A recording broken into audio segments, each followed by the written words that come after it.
I'd like to call this meeting of the Lisbon Town Council to order. Would you all rise for the Pledge of Allegiance? Pledge allegiance to the flag of the United States of America and to the republic for which it stands, one nation, under God, indivisible, with liberty and justice for all.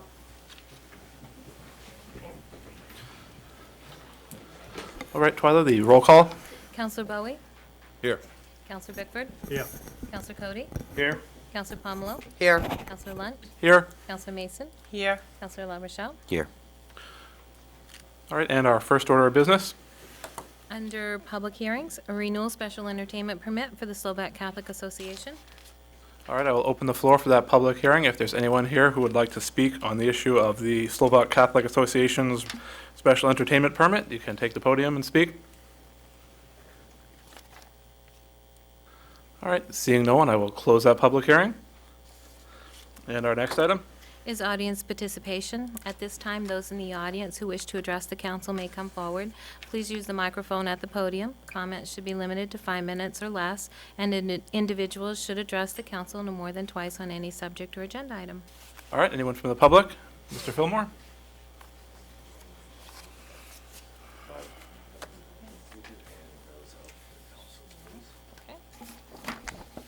I'm Larry Fillmore. I'm from Lisbon.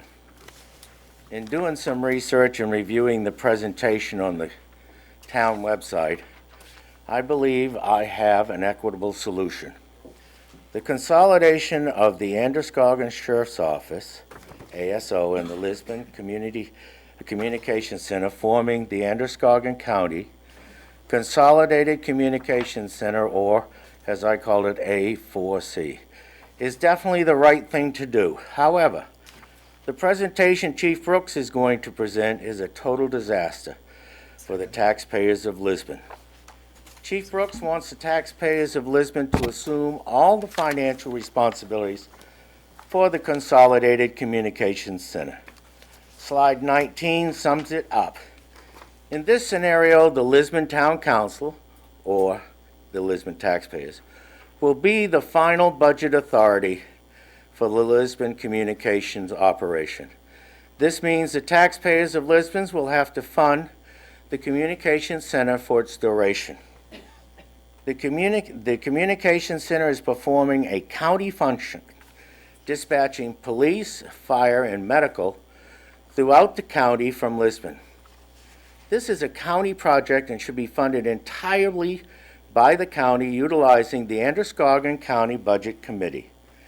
The equipment owned by Lisbon should be transferred to the county for a credit to be applied over the next 3 years to fund Lisbon's portion of the costs.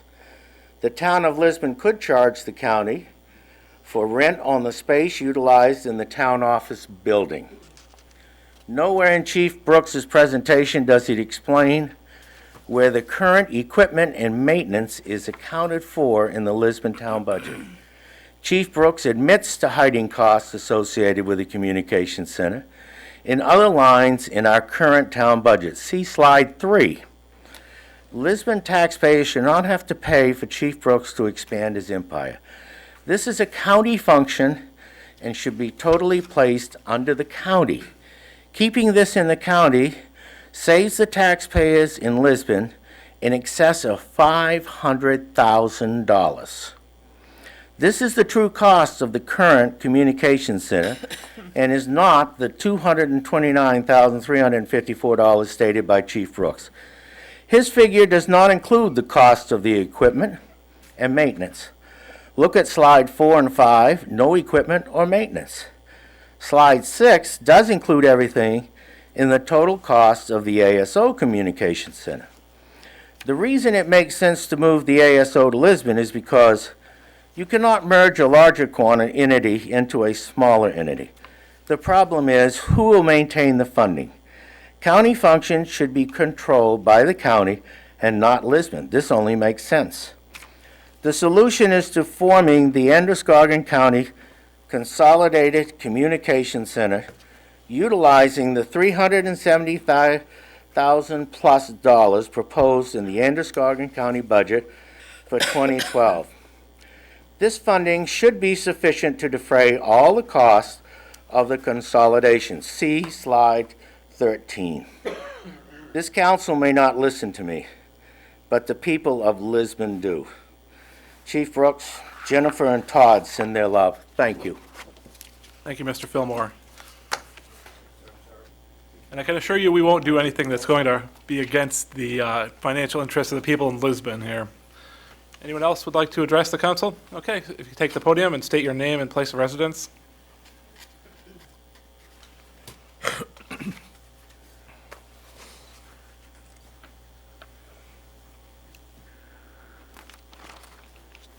My name is Richard Nettle. I'm from Lisbon Falls, Maine.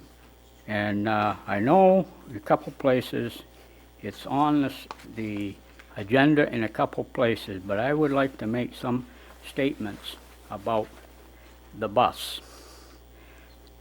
I think, and it's not going to pay for it all, but to help out, the fees here have been the same fees as they have been since that bus started. When we spent, I believe it was $84,000 on the bus and the thing. I guess there's some seed money in there too. And if you raise the amount, you might help out. But one thing I will say, now I use it a lot. I also go with the seniors. And I would like to keep that part for the seniors. And as it is. And it's every Tuesday around 8 o'clock we leave down here in the falls. And I would like to say also that 2 routes we should keep. Is the one at 11:30. It goes to Royston, gets there around 12 o'clock. It leaves about 12:15 to come back. That route should stay. The other route maybe 3:45, and that can also get the workers there. And if you keep one route in the morning, doesn't matter which one. There's a real early one and there's a later one. I think it's almost 6 o'clock. If you keep that, that gets the people to work if they want to use the bus. But I think the rates ought to be raised. And I'll also say this: they cut, I think it's 15,000 out of it. Next year they'll probably do more. They'll cut some more out because the governor's got a $25 million thing he's looking for right now, and I'm sure that some of that's going to come out of there. It ain't going to be just here, it's going to be everywhere else too. They also, I like to state this too, to go to J, which I believe they only do it once a week, they're paying $5. I think the rates ought to go up. Royston's already charging for their bus $1.50. And I can see that going up too, probably $2 next year, because cutbacks. Federal, they got this commission that's gonna come into effect. They're looking for $1.5 trillion. I don't know where they're gonna get it, but that's what they're looking for. So you know there's more cuts coming down. There's gonna be cuts everywhere else too. That's all I want to say on the bus. The second thing, I was just thinking now, would it be possible if we got some money in the budget for the kids in the wintertime? Because this used to be done. I don't know if it's your part or it's the fire department's part. You got the elementary school and you got the Lisbon Elementary School. Why not flood a couple areas in the wintertime? Can be maintained so the kids can skate. On in the fall so they don't have to go across 196. It's a dangerous road, especially when there's ice, black ice particularly. And I think this would be good for the kids. They used to do this years ago. I don't know if there's any money. I don't know how much it would cost. But I think this would be something that might be worthwhile for the town to do. Thanks. Bye. Thank you, Mr. Netto. Anyone else who'd like to address the council? Take the podium and state your name.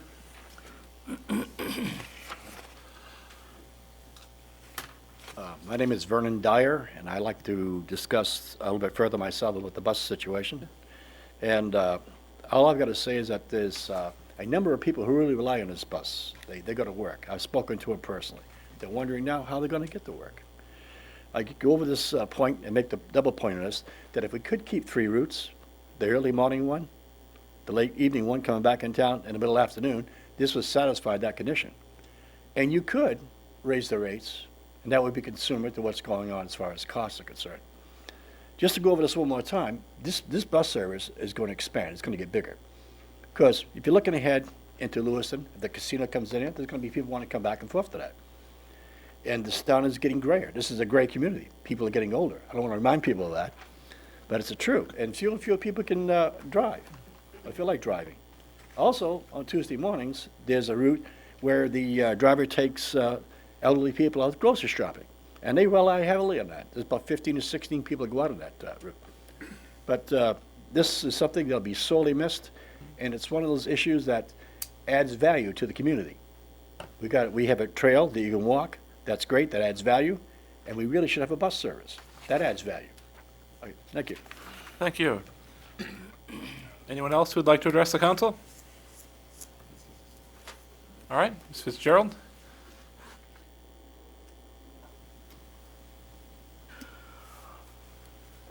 Dorothy Fitzgerald, Lisbon, resident of Lisbon Falls. It's unfortunate that we cannot speak on articles, items as they come up on the agenda, or I wouldn't be here doing this. Looking at the agenda on the demolition of 3 Village Street, I've got the proposals that I got off in line. The least expensive is Roland's Demolition for $7,000, and the highest is Ray Labby and Sons for $18,150. And then, as part of that, there's an ordinance supplemental appropriation, whereas the sum necessary for that demolition will not exceed $15,000. And I'm wondering why we need this supplemental appropriation when you haven't even voted on the demolition. Would you like to address that, Steve? That was put together prior to the bids coming in, and this council has not adopted or awarded the bids. There may be discussion at one time where they may not wish to use the lower bidder. They can award the bid to anybody. So in order to cover that for the first reading, we put that in at $15,000. Is the siding asbestos? There's a section of the siding that is asbestos, and there's a section of the linoleum floor, small amounts, but still has to be removed by a specialist. So I'm wondering if any of these people that have bid on this have taken that into consideration. Yes, they have. They have, even the lowest amount. I mean, this is a big difference, 7,000 to over 18,000. Yes, it is a big difference. What is the difference in their specifications or their bids? They all comply with what the bid documents requested, demolition and complete removal of all material and filling in of the foundation, the cellar. Second, I've got a specimen ballot here that I took off in line. I wish that these articles were written in plain language that people could understand. I've read these through, and they're so difficult to understand. The first question is, in addition to other acts, blah, blah, blah, blah, blah. And anyway, number 3, regulate the rate at which a business or establishment may charge for its services. Why would the town want to, or have to, or be able to regulate the rate at which a business or establishment may charge for its services? Does that mean that the town council, town manager, or whoever can go in and tell a restaurant what they can charge for a meal, what a dentist can charge for a cleaning or filling? Can you tell me where you're reading that from, Mrs. Fisher? Yes, right from the warrant articles. I would assume that you and all of the others have read this. People do not read thoroughly what you're voting on. Question 1, Article 2, Town Council. Section 2.07, action regarding an ordinance. Amend by adding the underlined text as follows. That's already in there. Unfortunately, we don't have the text right in front of us, Dot. It's hard to follow along with the... Do you have a copy of it? I can see what you're talking about. Pass it along. I don't have the specified balance.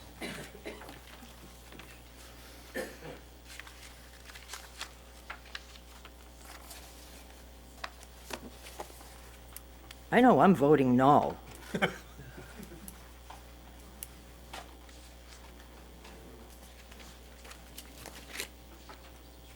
This is just position.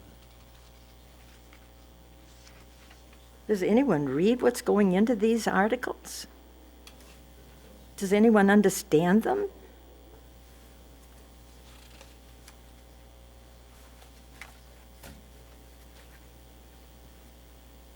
I will certainly look into that with a lawyer and find out a specific explanation for that, Dot, because off the If top you of my head- were in business, Yes. would you want to be regulated by the town?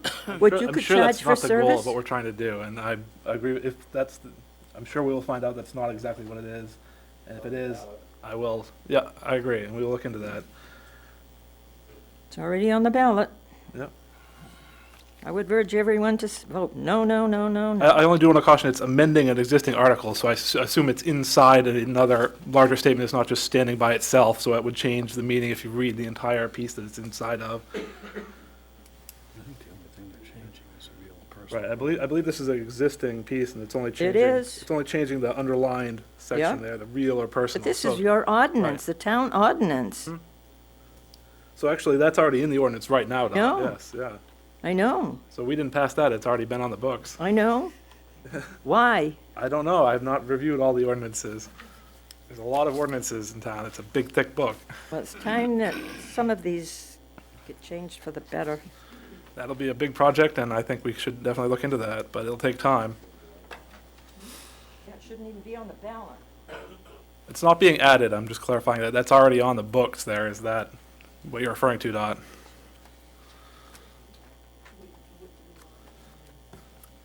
All right, anyone else would like to address the council? Come up and take the podium, and state your name and place of residence.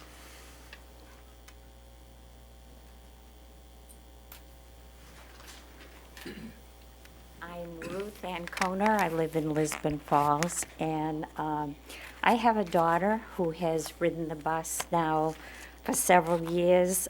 She has disabilities and cannot drive. She's kept a full-time position in Lewiston. This would be very, very difficult if we lost this transportation for her. We don't need, as many routes as there are, but, a route to get her there and to get her home. She just recently got her own apartment and got settled, and this would be just devastating if we lost the bus. We did transport her for several years, and we're getting older, we're getting tired, and she needs to be on her own. So this is just, I just wanted to add that. Thank you. Thank you. Anyone else who'd like to address the council? All right, we will move on then, and we'll leave our next item, Twyla. Is under the consent agenda. If any counselor wishes to have any item removed, you may do so now. Items removed from the consent agenda will be considered as the next item of business. Order 2011-192 to approve the renewal itinerant vendor permit for the Lisbon hockey team, the minutes of October 11 and October 18. So move. Second. All right, all those in favor? And opposed? Order passed, 7-0. All right, and for our next item, I'd like to move up the presentation by the library because they have a number of kids here, and I don't want to make them hang around through all of our dirty laundry. So you can, we'll skip right to that then. Thank you. Good evening, members of the council, town manager, and members of the audience. Jo Jean Keller, our children's librarian, and I thank you for this opportunity to come to you again this time of year to share the success stories of our 2011 summer reading program. In the past, you've been gracious to allow us this time, and we've been doing this for a long time. We used to have photos and sort of show and tells, And then we're sort of high-tech now when we project from a computer. And we will show you some slides because they are good. But we felt this year, governing board did, Joe Jean and I did, that it's important you hear it from the children. You often wonder, what do they do there in the summer? What are all those kids there? 6 weeks of everybody on deck. Nobody gets vacation because we feel that strongly about these programs. We wanted the children to share their personal stories and maybe reach other children because they found out tonight this is going to be televised. But certainly let council and community know this wonderful program and what a difference it makes in our community. Please join me, children. Jeffrey Schombacher is here tonight. May Stroud is here. They're here with their moms, Angela and Tanya. And it looks like Jeffrey wants to go first, and I'll step aside. My name is Jeffrey Schambarger from Lisbon Community School. I'm in 5th grade, and I think I've been doing the summer reading program since it even started. And it's great for kids because some kids don't even like reading. They'd rather stay at home and play video games all day. But the summer reading program gets them to want to read, and they meet new people, and they can make new friends. And I myself, I don't need the summer reading program to read. I love reading. In fact, I brought a book here. In fact, but other kids do, and I think that without the summer reading program, other kids would have a hard time learning in school during literacy time and stuff like that. Thank you for letting me speak. Thank you.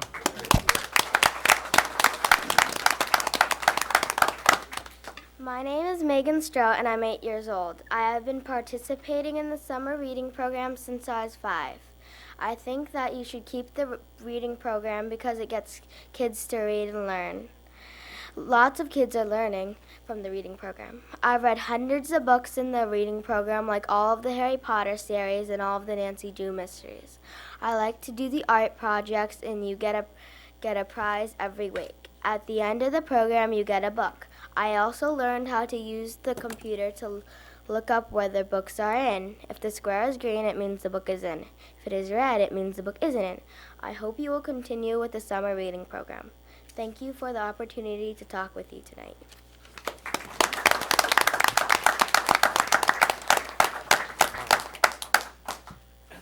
And these are only 2 of our success stories. We had over 150, am I correct, this year?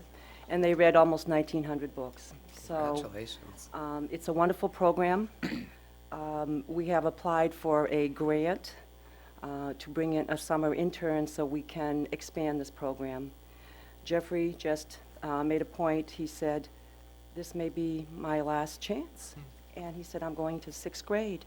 And because of staffing and hours, we cut it off at 5th grade. We don't like to. An intern would allow us to expand it to the teens and continue with their success stories, because certainly they're our future. So we do have a few pictures to show you, and then we'll be all set.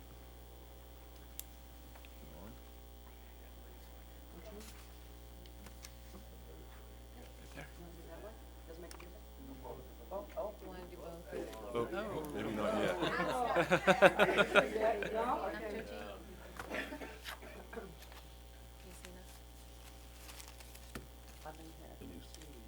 Might need to turn it on for just a second and then turn it back. Turn it back. I don't think the projector's on. There we go.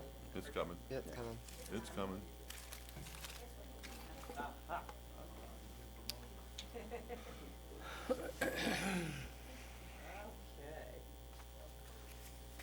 This year the theme was reading around the world, and every week we featured a different continent. This was the garden. We have banners. These are made in-house by some of our artist students, so we involved as many kids as we can. And this invited them to partake. We had the kickoff program. It was Randy Junkins. He's really sort of famous in our New England community, and he really did a great job with the kids.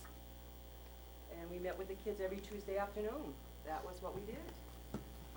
We had 15 teen volunteers. This was a great year for teen volunteers.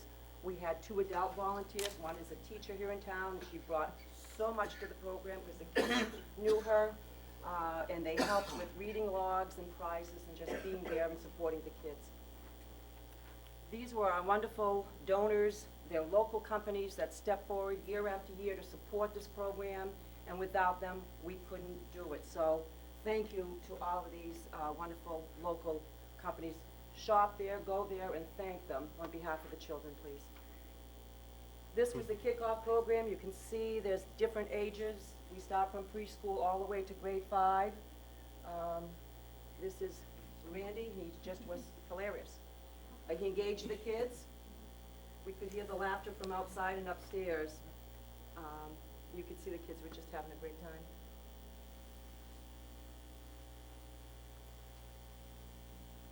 Because the room is limited in size, we make arrangements to, most performers will agree to do 2 programs. We don't sell tickets, but we give out tickets because we're limited by the size of the room. So he graciously did 2 programs to accommodate almost 100 kids.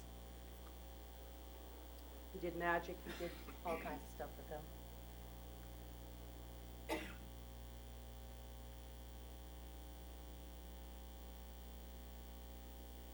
And this was kind of scary, but they got through it. And he said he'd do the cycle thing in that small room, and he did, so he proved me wrong. Little area. He's a little short, you know. Yeah, okay. As you can tell, we also did our very best to incorporate the garden this year. On nice Tuesday afternoons, we did games with the kids. We'd go back for ice water or lemonade or some goodies. But we did relay races. They did something with suitcases. They had to fill it or something. And the staff all took part. Notice I'm not in any of these, but I did partake. I told them not to put these in. You can see there are staff members here, and you can see the different age groups, and even the teens that helped us just had a great time. Some kind of little relay race through the little playhouse, looks like. Ostrich egg, something or other. But we did our very best to incorporate the garden because it's such a lovely spot in the summer months for the kids too. Yeah, we did sack races. My team did not win. But he had. And this says it all. This says it all. This wonderful little face that says, I'm here and I'm having a great time. And as you can see, we fill the room week after week on Tuesday afternoons. It's just a wonderful place to come on Tuesday afternoons. We had stations set up so everything was in order, people to help them, so there was always someone who said, can I help you, what else do you need while you're here, so, and again, this says it all. She just found the quiet corner, curled up, all dressed in pink it looks like, and just read. And that's a staff member, just dressed the part. This is the interior of the playhouse. In the summer months, we open that when there's programs. And we had a guest. She was a special guest who came in and did some origami and cooked for the children. And they just had a great time with her. And baked goods, cookies, punch. We serve food every week. Every week, different foods from different countries. And there was this, what was that cookie that was hot or something? And the teens loved that especially, whatever it was. And you could see people with strollers and just everybody. And what you see strung across the room are actually their reading logs. And so every time they read a book, they added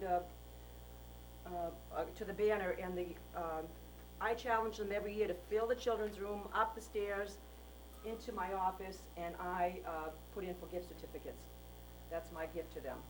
And they do it every year. You can see more of these. And that's a lot of books. And so we always end the summer with a cake, and that was it. Everybody enjoys cake. And you can see these are some of the reading logs that we keep up through the month of September.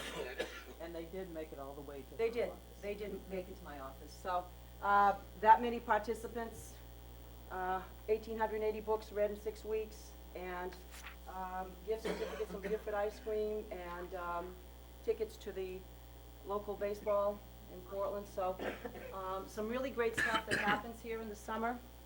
And you can see each one of these represents a book that a child has read. And there were almost 2,000 of these strung throughout the library.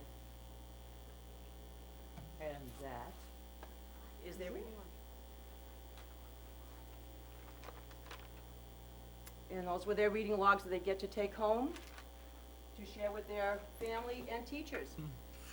And we hear from teachers in September that tell us we certainly can pick out the kids who have read in the summer. They're prepared, they're ready to go. So with that, I just have just a couple sort of announcements, but they're community announcements.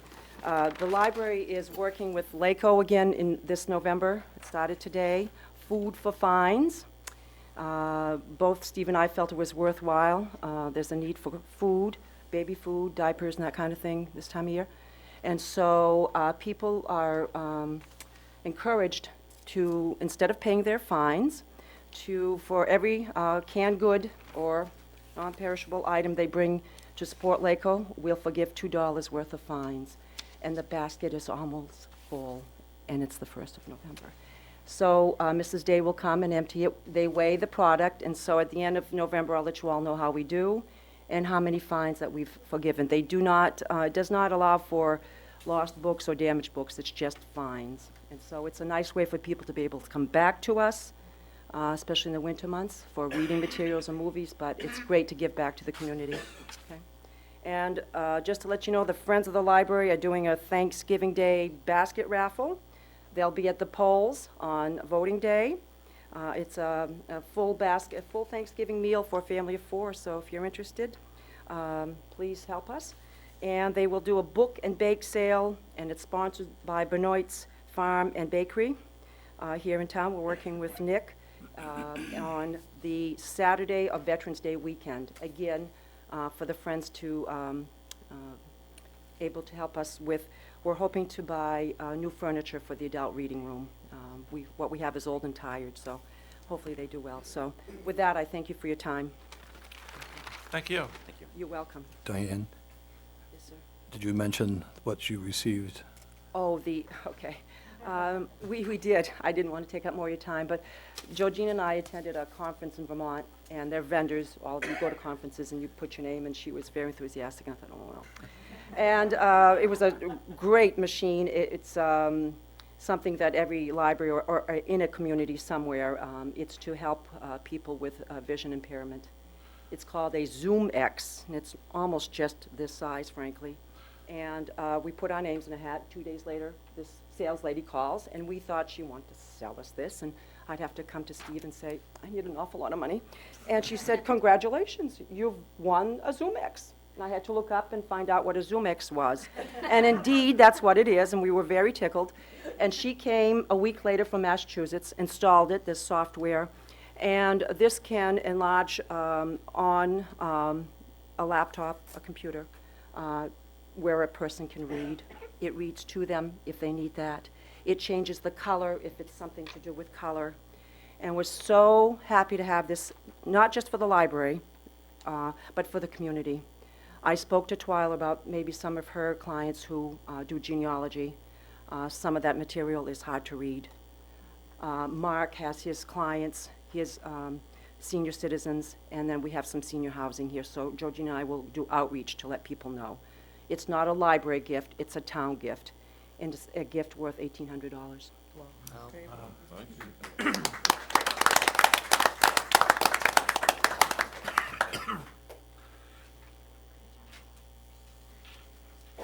Thank you all for being here. I appreciate that. When I was a kid, I certainly enjoyed the summer reading program in my town. As you can see, I still carry books around with me wherever I go.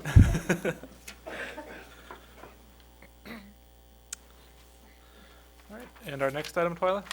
Is under council orders, resolutions, and ordinances. Order 2011-193, 3 Village Street demolition bids. You should have in your packets the results of the bid opening for the demolition of 3 Village Street. They ranged from $18,000 and to as low as $7,000. Each person said, followed the specs and said what they could do.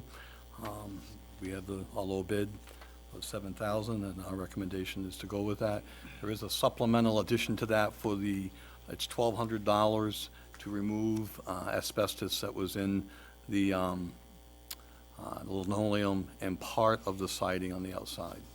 So that would be a total of $8,200 if you were to award it to this particular company, Roland's Demolition. Has Roland's Demolition done work for us before? I don't know if they have or not. I know they are around all over the place with doing demolition, so. I have a question. Go ahead. The question I have is, there's the separate columns for the sidewalk repair and the total bid. So did all these other people include whatever this sidewalk repair No, is? that was not part of the bid spec, because we will fix the sidewalks ourselves. So this Chabot's Construction added that as an additional offer? Okay, Incentive, yep. thank you. Mark? Yes, go ahead, Fern. I know I've mentioned this in the past, Steve, but even though that, as a town, that we're able to take care of what's left, because I'm sure they're just going to fill the hole with sand or dirt, and our intention is not to leave it just as a dirt footprint of where the building was. If we are going to actually designate money to put aside, I mean, if it's not going to be an exact figure, is there some type of planning done, so when this is actually done, we can actually finish that off, so it's not just a dirt opening, and whether that's the idea of. Would you like us to put together recommendations as to what we could do? It's a little late to seed it, so, and create grass, but. I would kind of like to get an idea of what what our opportunities are after, because unfortunately, even though the building's not very sightly going by, with the building gone, they may be exposing a lot more stuff that you may not want to see driving by. So I think we just need to take that lot and be very constructive on how we finish it off, whether it's with fencing or landscaping or something to make that corner look more than just a dirt hole filled in. That's You all. can make that as part of the appropriation, as part of the whole project. That's what I mean, I weren't sure if we Money there. if we actually approved that, the $15,000, I should have it written there. I mean, I just don't know how much of that would need to go to it. I mean, with the 7,000, I mean, that's extremely low bid. I mean, I can't even see how they can haul the salvage off of that. Yeah. Recently, being involved in that, I paid a lot more just for salvage for a building a lot smaller, so it's either not figured correctly or a really good deal. Hungry contractors. Any other questions? Well, I mean, to Fern's point, I mean, are we talking about awarding this and coming back with a plan afterwards, an option? What options we have to do with the rest of the site? Yeah, you just have to tell us what you'd like to do with the site, and Public Works can do the remainder of the work. We have to appropriate some funding depending upon what you want done. Do we have to do it out of this supplemental fund, though? You don't have to, you can do it out of operating, but it depends upon how much you want to spend and what it's going to cost. We don't have a lot of money available, so you could do it with this if Or you is it so something we desired. should put into the upcoming budget for? The spring?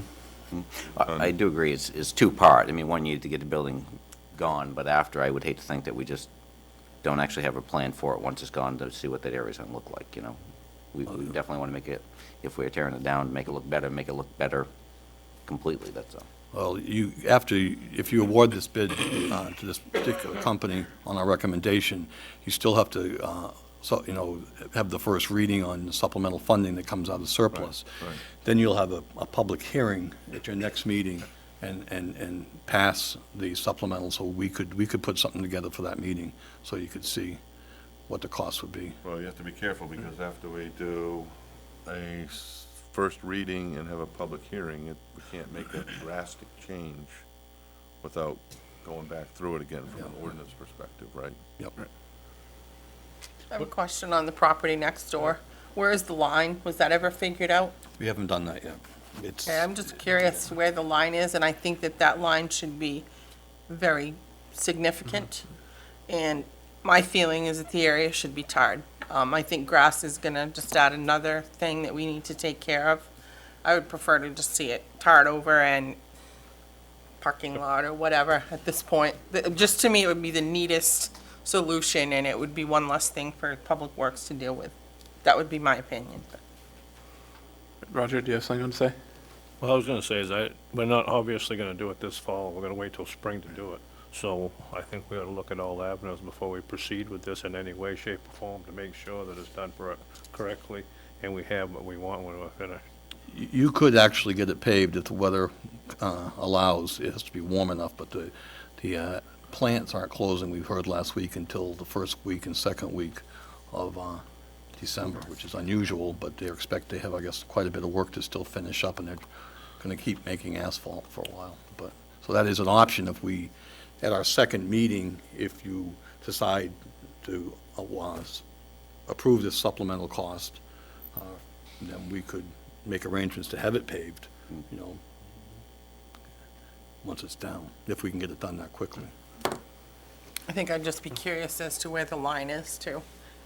If that needs Right, to we need to know be- that. Yeah. Well, I think there's a number of unanswered questions before we actually So I say, finish it off. I mean, I'm okay with taking the building down Right. and getting it out of there, but before we decide what we're gonna go do next, I think, I agree with Gina, I think we gotta find out where are all the property boundaries and what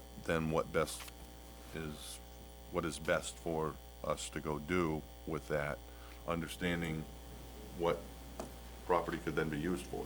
I mean, is it rebuildable? You know, does it meet specifications to be able to put something else in there, or does it always have to be a parking lot, Right. so to speak, or whatever? So, I think we should if you understand leave the that footprint, before somebody we could figure build out- on it. You could fill it with, leave the foundation still intact, and leave that footprint, and they have 18 months, if we decide to sell it, somebody could actually build on that site. Yeah, I don't see a need to rush into doing anything with the site. I mean, we can pave it next spring, or we can put flowers in there next Well, spring if we does want to. demolition take the foundation out? Well, that was part of the spec. Right. That's an So now you're starting Or to to have fill in- questions about, well, Or they could just fill it in. We've done that with houses that we've used for practice for the fire department. We left the foundation. We didn't, and we just filled in the foundation with gravel. And so you could do that and leave the footprint. sounds like we have an awful lot of unanswered questions and uncertainties about the whole project. Is it in our best interest to even move forward with tearing it down at this time? The only unanswered questions you have, one is where the lines are, but that's not an issue that really has to do with demolition. And two, it's, do you want to fill it in and leave the footprint? That's a simple yes or no. We could leave the foundation intact there on the ground level and just fill it in with gravel.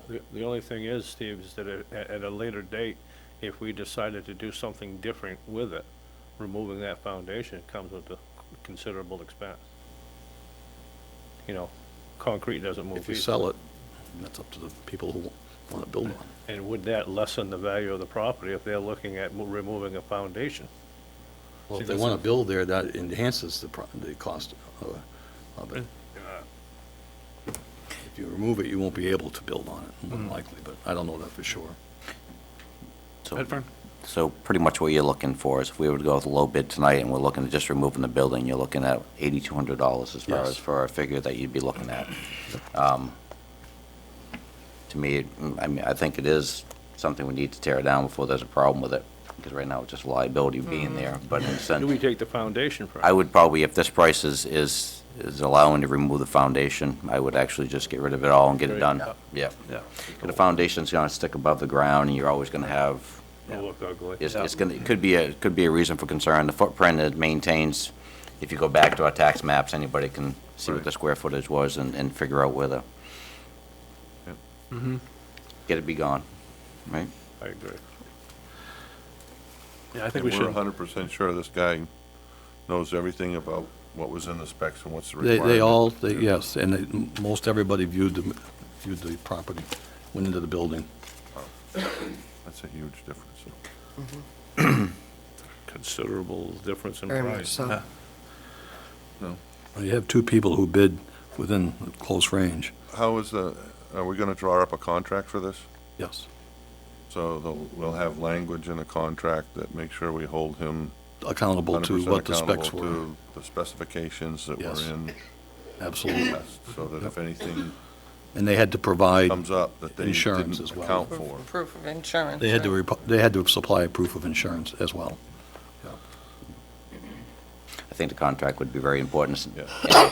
We just, At this price, I would at this price, I definitely- mean, honestly, just the dirt to fill in the hole after is you take that out of this figure, it doesn't leave a whole lot of for demolition or for salvage. I Right. mean, it's amazingly low.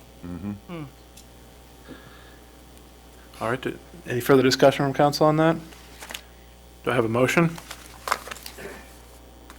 I'll make a motion to appropriate $8,200 to Roland's demolition for the removal of 3 Village Street. Well, we're accepting the bid right now, not actually appropriating money. That's our next step, I believe.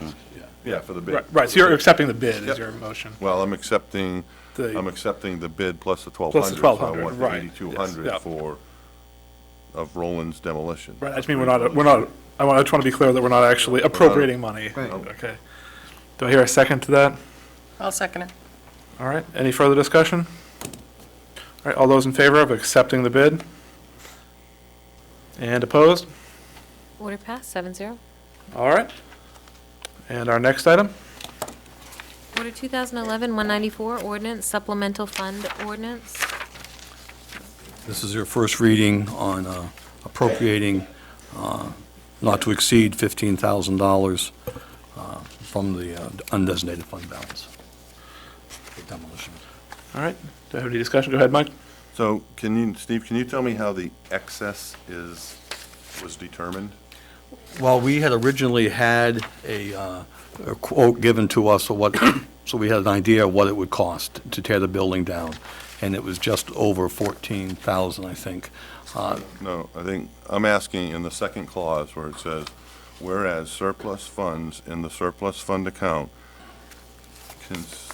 constituting revenue in excess of those estimated in the budget in the current fiscal year are available for this purpose. So I want to know how we calculated the excess, right? What this says to me is that we have additional revenue, in excess revenue, than what we appropriated for our budget. Right. Well, Right, so I want to understand how we have, and how we figured out we have excess revenue against what we said we needed to set our budget and our tax rates. excess revenue, the way that's defined, is meaning that you have appropriated money for your budget, and you have appropriated a expected revenue source for that. Yeah. Okay, and so you have utilized the revenue that you have expected to come in to cover the cost of the budget, to offset the cost. The remainder of what you have is considered revenue, because you've taken in money, but you're not utilizing all your funding that you've taken in as revenue. So it's considered excess revenue, even though we call it undesignated fund balance. It's a revenue source that came in. But, okay, and let me try, I could be slow on this, but if I got a budget of $1 million, right, and that's what we set our expenditures at, of $1 million, and we said, in order to set our tax rate for that $1 million, we have $500,000 worth of revenue, Right. right? That's what we said, or we expect to get for revenue. What this tells me is now we're gonna get $500,000 of revenue plus 8,200. So we actually have $508,000 worth of revenue that we're anticipating, because we have excess revenue. So something has come in above and beyond what we projected for revenue that says we have an excess for But- what we used to set our budget at. Exactly. So I'm trying to understand, where is this excess based on, right? If you showed me a list of everything that we said we had for revenues that set our budget, Where's the number larger than that? That's what I'd like to see in order to vote on this. The excess revenue is not a specific, it could be, you could define it as a specific, where it came from. But it's revenue that came in over X number of years that you have built a undesignated fund balance of, what we call, I don't think so. yeah, I do, but I don't, because that's, I mean, because then you always have excess, then we always have $2 million worth of excess revenue, because we have an undesignated balance of $2 million. I think this means it's based on your current fiscal year budget and what you said for excess revenue. And I think you need to check that with the no, attorney. I don't think that's true, I because. think you need to check that with Well, the attorney. No, I'll check it, but I don't believe that's the case. This is coming from an undesignated fund balance, what they call surplus fund I account. understand that, but the key words in here Constituting are revenue. current fiscal year.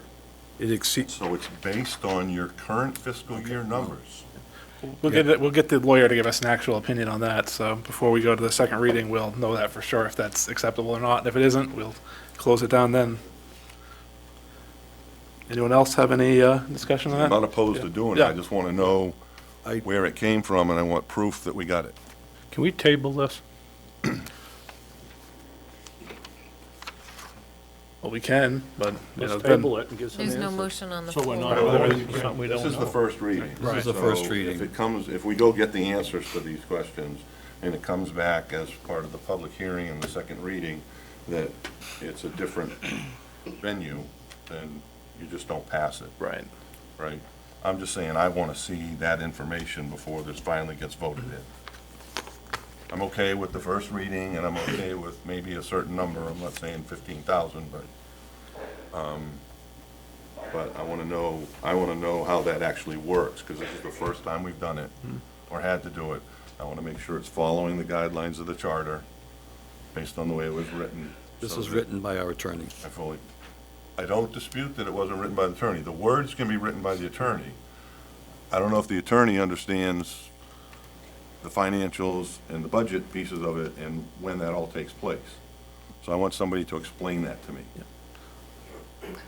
I will get That's that all I'm asking. in writing for you. We'll make sure to have that by next meeting. I have a question. Go ahead, Laurie. If we're appropriate, or we voted for the demolition to be $8,200, why do we have to put this supplemental appropriation at $15,000? We don't. We can certainly amend that if the council would be, prefer a smaller figure, we can change that, yeah.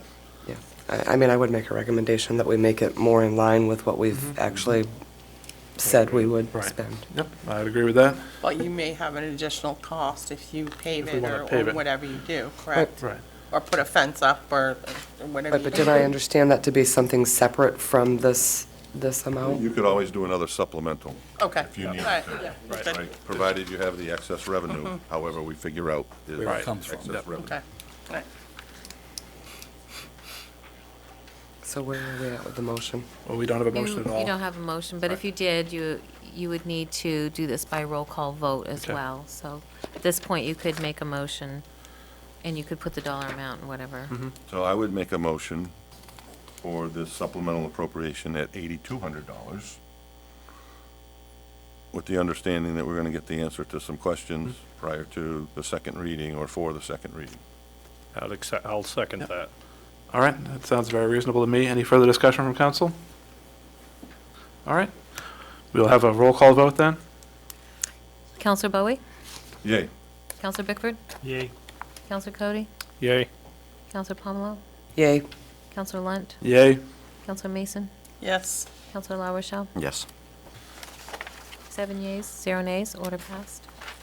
All right, and we'll come back for a second reading and a public hearing on that at our next meeting in 2 weeks. And the next item? 2011-195 ordinance amendments to section 12-7 ethics and conflicts of interest. First reading, roll call vote required. This does not constitute the whole changes that we made, but this was one that was questioned at the end of, you wanted Roger to make some changes in determination of what the consequences were for violations.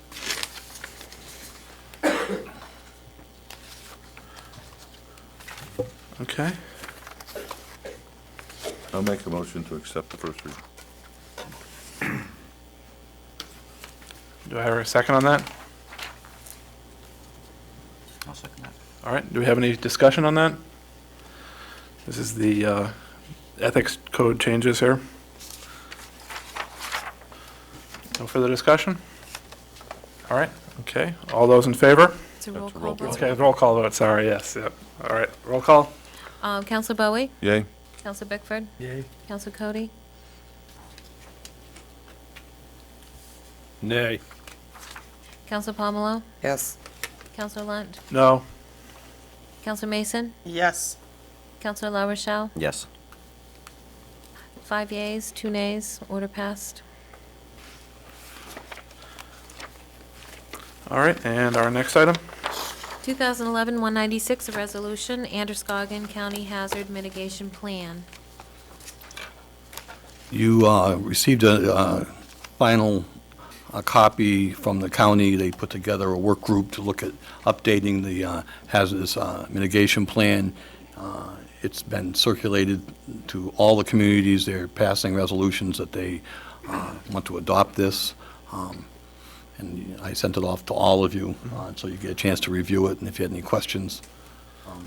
Short document. Yeah. Good stuff to read. What specifically, Steve, are we going after with that document? What are we looking for? It's a plan that's put in place, so when you have emergencies or when you have flooding, you have to have a current plan. Each town has to adopt that plan that the EMA will use in the protocol, basically. And if you do not have that, if this, say, the town of Lisbon doesn't adopt this, then you may not be eligible, or you will not be eligible for any reimbursement from the federal government if it's claimed a disaster. Moving forward. Moving forward. I mean, most of the document there, the details are all in the, floodplain stuff and all the storm drains and And all that actually, kind of Gina aspect. attended one of the first Well, meetings. that was my question. Have we gotten beyond that yet? Yeah, Okay, because we never really saw the final maps. no, that they, first one they sent us, they didn't send us the maps. Was the maps not in the one I sent you? There were some maps in there. Were there? There were maps. There were maps in there. The first disc they sent us didn't have maps, Okay. so we're all requiring Joanne to please send us the one with the map so we could see. It was just interesting because they showed Lisbon happened to be an example. And some of the sections of town where flooding supposedly happens doesn't even come close. So it was kind of interesting. It kind of changed a bunch of areas, but, okay. And of course, as we saw in some of the floods in Pennsylvania this year, you can, you think you plan for the 100-year flood and you get that 500-year flood and, it can be worse than you even planned for. Well, we have a floodplain by the brook by our house, which is 250 feet. Right. But if it ever got 250 feet, my house would be flooded. So I just, it's one of those things that, on the other side, there's probably a 40-foot embankment, so I don't know how that would happen, but we'll see. All right, do we have a motion here? Motion to accept it. Do I have a second? Second that. All right, any further discussion? All right, all those in favor, do I need a roll call vote for this one? No? Okay, all those in favor of adopting the resolution? And opposed? Order passed, 7-0. And our next item? Is the dispatch presentation? All right, Chief That's you, Brooks Chief. will give you the dispatch presentation that we gave to the county commissioners last Wednesday. You should be impressed. David has done a lot of work. try to keep it under 3 hours. I guarantee. I'm pass it around here. All of you received the packet, which is the presentation. There's a couple of pages that have been revised, and there's been a final page also added.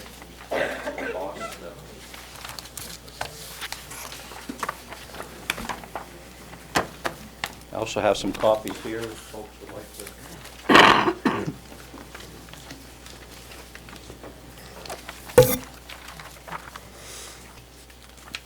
Thanks for great reading.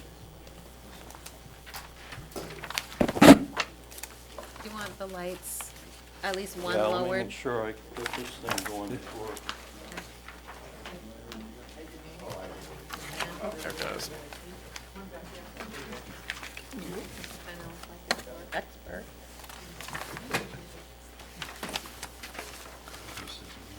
I guess we're ready. You ready? That's pretty good, isn't it, David, that one? Pardon? Yeah, that's pretty good.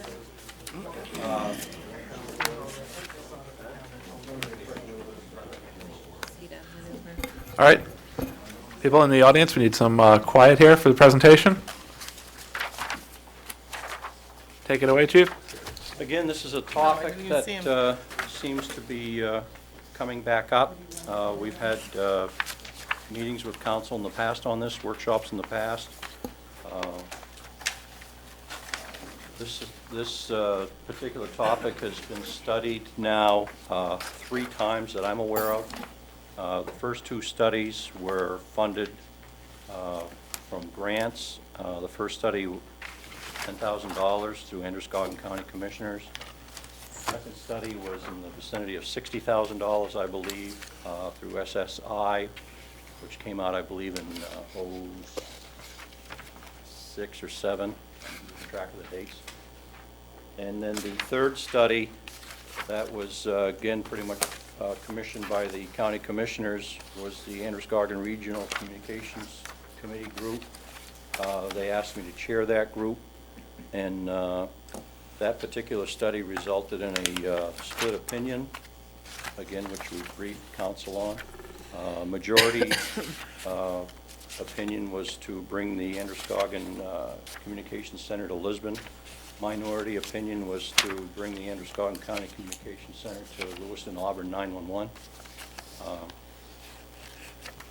Problem for the small towns with Lewiston Auburn 911 is that that proposal also included Androscoggin County absorbing LA's $1.9 million operating budget for their comm center. It seems that that has been forgotten, but LA 911's operating budget is $1.9 million. And if you recall, in that third study, LA was gracious enough to indicate that they would have about a 5-year phase-in. They wouldn't make everybody in the county pay for it all at once. They'd take it out in increments over 5 years, and then around the end of the 5th year, everybody in Androscoggin County would be paying for the whole show. So the smaller towns have fought that. And just recently, not at our prodding, again, the Androscoggin County Commissioners brought this up again.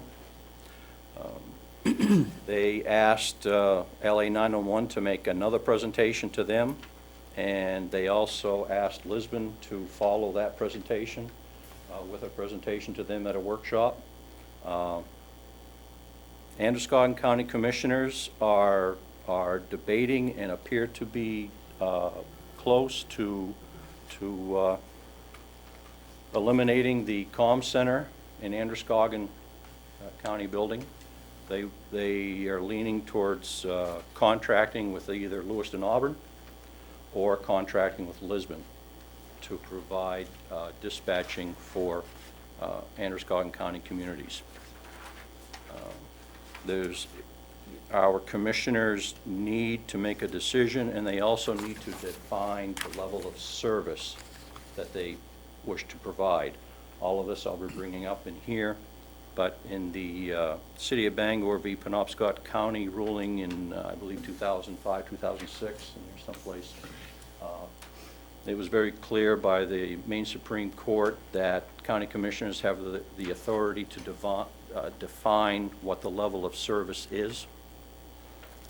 Our commissioners, not this group, but the group prior to them, define that service level as to include all PSAP service and law enforcement dispatching for Mechanic Falls and Sabattis. And anything beyond that was paid for by user fees.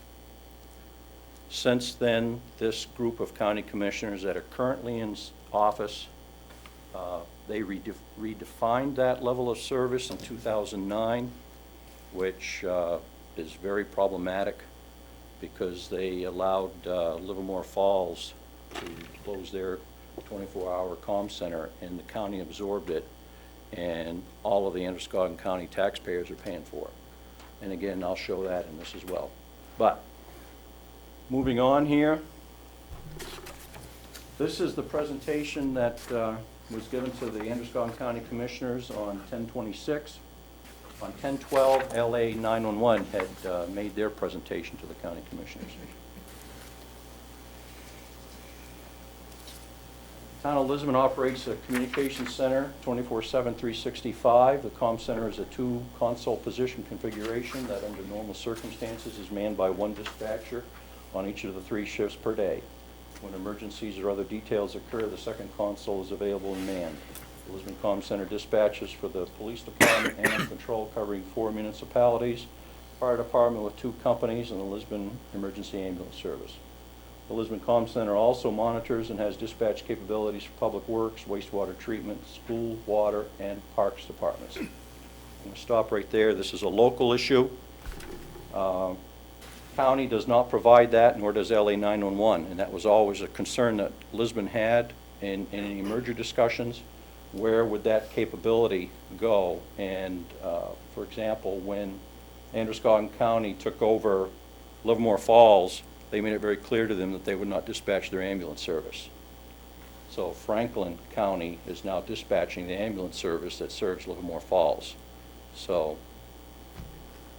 beyond town lines, the Lisbon Comm Center dispatches the ambulance service to EMS calls in Bowdoin and the ACO service to Sabattis, Durham, and Bowdoin.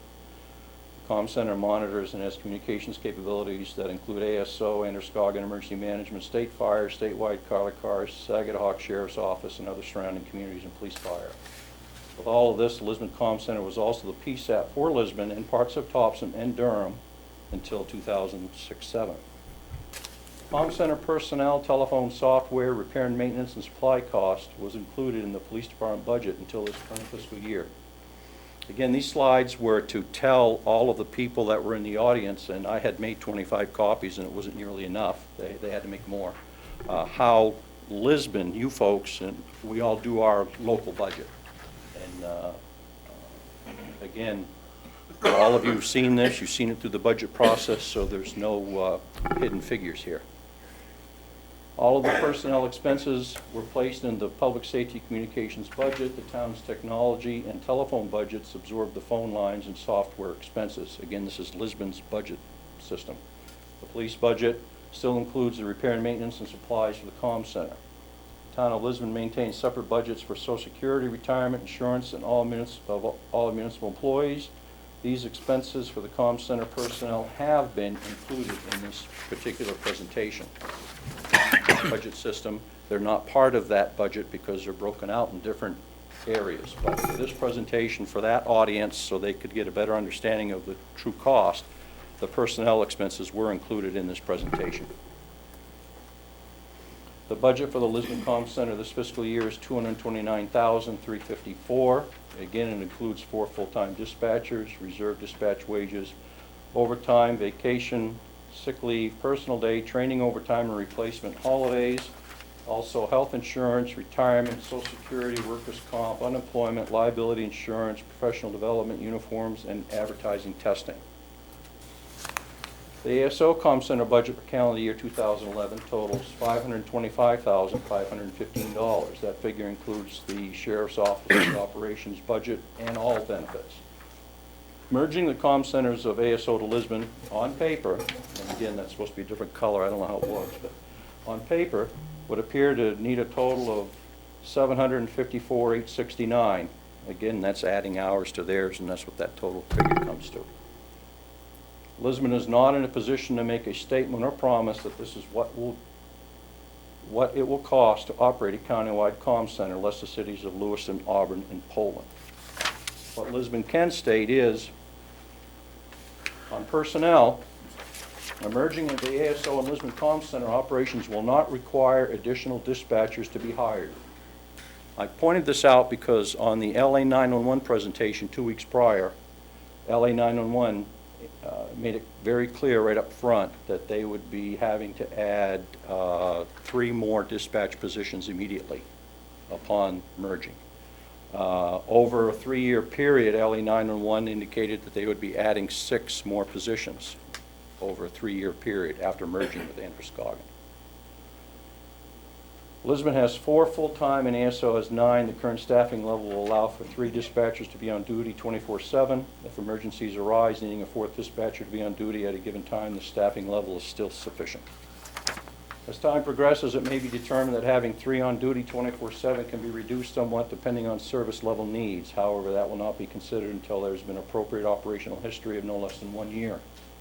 If this becomes the case, the reduction can be through attrition. Again, the need to increase dispatchers is not required in order to complete this transition. Every effort will be made to transfer ASO dispatchers to the Lisbon Comm Center at their current wage levels. ASO and Lisbon dispatch wage levels are comparable, and it is important to keep the transferees, the ASO dispatchers, whole regarding wages. ASO staff has a contract in place through 2012. Lisbon dispatchers have a contract with a wage opener to be negotiated for fiscal year 2013.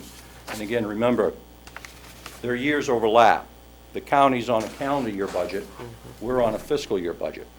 So with that overlap and with our wage opener, there was not much question that wage scales would be comparable through negotiations. Regarding all of the benefits, ASO dispatchers will have to take part in the Lisbon benefit package in place at this time. The Lisbon benefit package is not equal to the ASO benefit package. I think they still have some people that are on retirement plans or health insurance plans after retirement or something. I can't remember how that works. But all of that would be their business to fix it up within their own system. I wanted to make it clear that that's not Lisbon's problem. That's not something we're going to have to do. Operations. Currently, both ASO and Lisbon Comm Centers use the same Zetron console equipment, which is old and outdated technology. ASO Comm Center has a proposed 2012 capital budget of $375,825 to upgrade its consoles and expand to 3 positions as well as other needs. The county budget came out this week, and that $375,000 has been increased. I don't have their new number, but I have been informed that their request to the county commissioners and the budget committee is slightly more than $375,000. Some of the proposed other needs within that capital budget will not be necessary if a merger of the comm centers to Lisbon occurs. However, the Lisbon Comm Center will need to be expanded to a 4-position center. One of the immediate other needs that comes to mind in their capital budget plan is that they need a raised floor.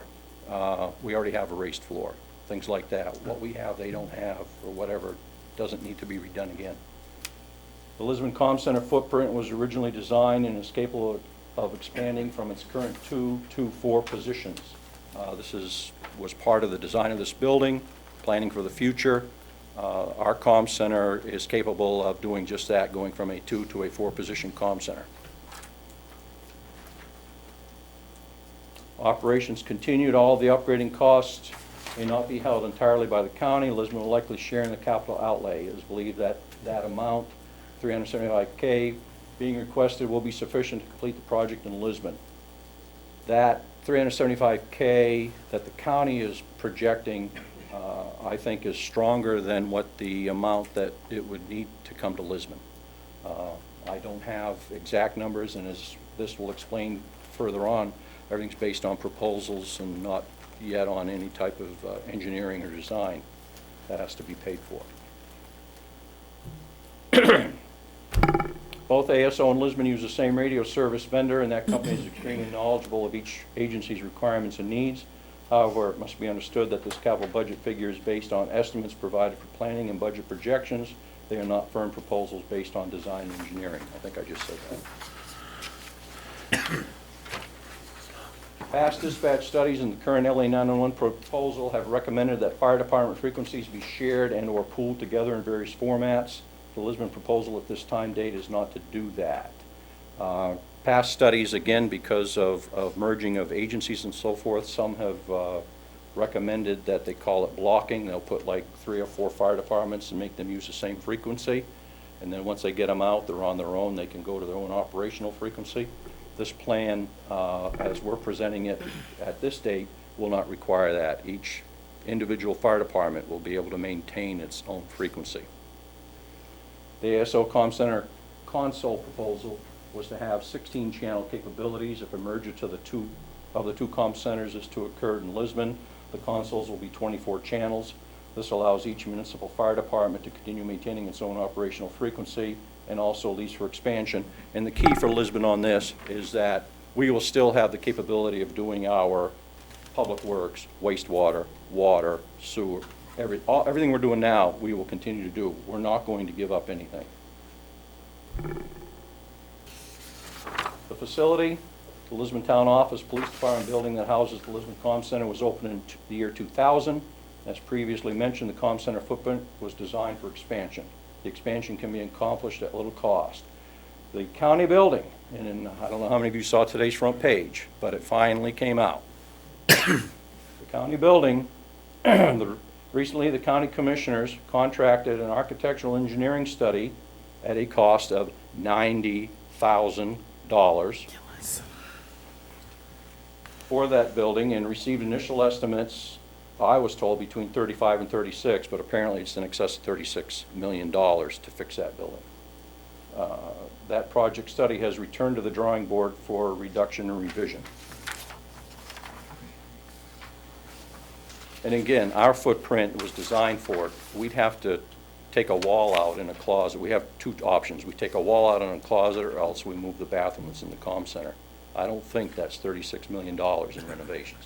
But records management. Both Androscoggin and Lisbon use the same RMS software from Information Management Corporation. Lisbon is a sole independent user and has its own server. ASO is married to LA911 and has little, if any, control over its system. Lisbon has an in-house IMC-trained IT person and also contracts IT services with a private contractor. ASO has no IT IMC specialist and has to depend on LA911 for technical support. The proposed sheriff's budget for 2012 requests funds in its capital budget that would allow it to divorce itself from LA and become an independent user with its own server. That is a better direction for the SO to take, no matter what direction is taken regarding dispatching services. If ASO Comm Center does merge with the Lisbon Comm Center, our objective would be to create an independent records management system for ASO, along with a goal toward reducing records management costs in the future. Either may or may not be achievable, but the efforts will be made. I felt this was important to address to the SO because their hands are tied with their records management system. They are strictly at the whim of LA. A number of times we've contacted the SO and we've tried to get some, on the previous study especially, we tried to get some stats for the previous study and they just simply couldn't get them for us. For the proposal I was going to give the commissioners, I had asked the chief deputy of the SO to give me a 5-year calls for service stats for the SO, and his answer to me on that was that it would take far too long and he couldn't allow one of his people to take the hours that it would take to draw those stats out of the LA system. Again, the problem with them in the LA system is that it's all one. And it's just a very problematic system that they have over there. They need to get out of it. Again, that's really not our problem, but it is a problem when they're sharing such a large system like that. Also, somewhat familiar with the IMC systems because of our discussions with Sabatis, and we learned how our cost for records management was one level and they were paying even more for their cost for records management, and we discovered that, you know, within 2 years those costs would be diminished because we would have been together, but Sabatis didn't accept that piece, but that's okay too. I don't have to deal with it. Governance. Androscoggin County contracts with the town of Lisbon to provide dispatching services for the Sheriff's Department. All of the communities of the county that currently use and want to continue to use the ASO service may need to contract with the town of Lisbon. A users committee will be created. The Public Safety Communications Committee will consist of a representative from the Sheriff's Department, Androscoggin Emergency Management, and each municipality that contracts with Lisbon for dispatching service. The Public Safety Committee will have input on procedure and operational needs requirements of the comm center and will take part in the planning and budget development. However, as with the county or any other government entity, that government, in this scenario, the Lisbon Town Council, will be the final budget authority for the Lisbon Comm Center operation, which again is no different than how it is right now in Androscoggin County Commissioners, and if it went to LA, hold on to your hat. LA, they have their LA 911 committee, but again, it would be each city council that would have final say on that operations budget. Public safety answering point discussion.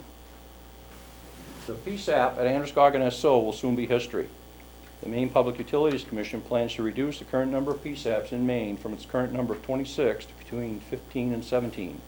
Add to this discussion, the Maine Public Safety Commissioner recently stated that Maine should reduce the number of PSAPs to 2. However, he knows that is unlikely, but 4 is doable. The infamous Kimball Report of 2010 did discuss a 4 PSAP option under the management and control of the Maine Department of Public Safety. The ASO PSAP in 2009 had the 3rd lowest 911 call volume of the 26 PSAPs in Maine. If the 15 to 17 PSAP configuration is adopted, the LA 911 PSAP will remain. The LA 911 PSAP had the 6th highest 911 call volume of the 26 PSAPs in 2009. However, with this latest recommendation from the Maine Commissioner of Public Safety, the 4 PSAP configuration would eliminate the LA 911 Center PSAP.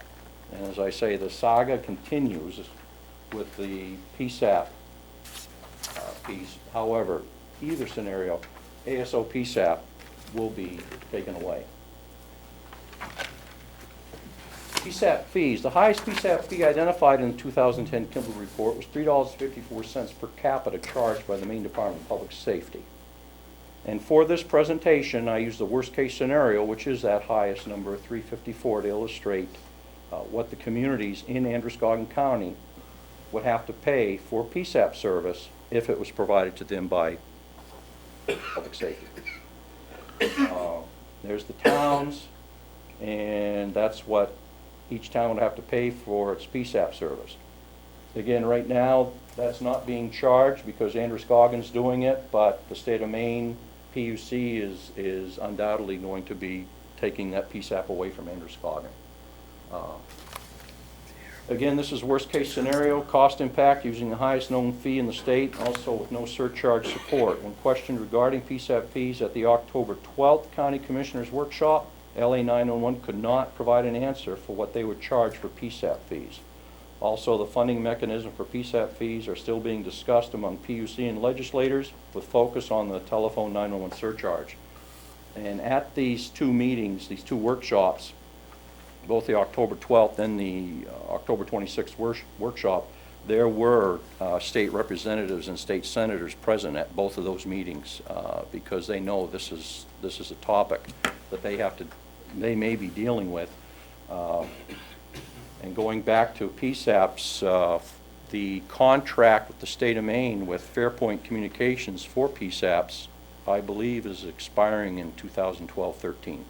I don't know the exact date, but it's within a year. And the state knows, and that's likely the time that they'll be looking for their reductions in PSAPs. PSAP rate shopping. There is no rule, order, or law that eliminates the ability to rate shop. Some communities in Kennebec County have contracted with Somerset County PSAP to provide PSAP service because it was cheaper than in-county services. All of Aroostook County public safety departments are served by the Penobscot County PSAP. PSAP's neighboring Androscoggin County experienced lower 911 call volume than LA 911. In Androscoggin, if Androscoggin PSAP 911 call volume was combined with any of the 3 neighboring PSAPs, the combined 911 call volume would still be less than the current LA 911 volume, using again the 2009 Kimball Report figures. If and when the time comes that PSAPs charge a fee, Lisbon will shop. As long as it's still allowed, I have no doubt that we will be very interested to see whoever can provide our community PSAP service, what the best rate is out there. PSAP PSAP service for all public safety agencies other than LA is currently provided by ASO and Maine State Police. The only communities that receive their PSAP service 24/7 from ASO are those with full-time law enforcement departments, Livermore Falls, Mechanic Falls, Sabattus, and Lisbon, and the contract deputies in Poland. Law enforcement in Durham, Green, Leeds, Livermore, Minot, Turner, and Wales is shared between the Maine State Police and ASO. Depending on which agency has coverage, that agency is the primary PSAP. I brought this out because LA was promoting that it was much safer to have your dispatch with your PSAP. And in reality, that's true. However, that's not the way it can happen in Androscoggin County, because those towns in the first bullet are all shared between Maine State Police and the Androscoggin County Sheriff's Office. So it depends on who's taking their calls at whatever day of the week it is their PSAP, which is the example I gave below. If ASO receives a 911 call from any of the shared law enforcement towns, that town during that time period is the responsibility of the Maine State Police. Then the Androscoggin SO will transfer the 911 call to the State Police Gray, and the State Police Gray will dispatch an SP unit to respond, and vice versa. If the 911 call is received at State Police Gray and the calling area is covered by ASO, SP Gray will transfer the call to ASO, and ASO will dispatch a deputy response. Now comes the question, how do we pay for this? Comm Center cost sharing. This was provided to me by Androscoggin County Commissioner Secretary. It's hard to see on here, but it is in your handouts. What this is the first column, of course, is all the cities and towns in Androscoggin County. The second column is their 2011 valuation. The third column, percent rate, that's how much of a percentage each of those communities pay in the county budget. And the third column for this exercise, which says county tax, this is what portion of the county tax they pay to support the Androscoggin Comm Center budget. Bottom there says $525,515. That's what each community in Androscoggin County pays to support that budget. Lisbon pays $38,613.18 as our share of that budget. Key here is also, I'll get onto it with other slides, but you have other cities that pay into that budget considerably, and they question the service they receive from it. How do the towns of Wales, Turner, Sabattus, Minot, Mechanic Falls, Livermore, Leeds, Green, Durham, Lisbon, and Androscoggin County work together to get it done? Does the formula include assessment, calls for service, population, etc.? All the communities that have had ASO provide dispatching know that they have gotten a good deal over these many years. Now times are changing the way all of us do business, and the requirement to pay for the true cost of service is upon everyone. How do you agree to do this is for you, the communities, to answer. Every community needs to work together to develop a cost of service payment plan that is acceptable to all users and taxpayers. Option one, ASO Comm Center remains at ASO. It will not be a PSAP. It will need $375,000 plus in capital improvements to put into a building that has already been determined to need $36 million in renovation. And all costs will be incurred by county tax, and again, PSAP is at another agency. Option one does not appear to be on the plate of the county commissioners. They are trying to debate amongst themselves what direction they want to go. Option two, ASO Comm Center combines with LA 911 Comm Center. In doing so, Androscoggin County marries as one with the LA 911 budget of $1.9 million and ASO dispatch current budget of $525,000 for a total of $2.4 million, not counting capital improvement needs for equipment. No less than 6 additional full-time personnel will be added to current staff levels over the next 2 to 3 years, increasing the operational budget to whatever $1 million. Then when does the combined Androscoggin and LA Comm Center need a new facility for expansion, and at what cost?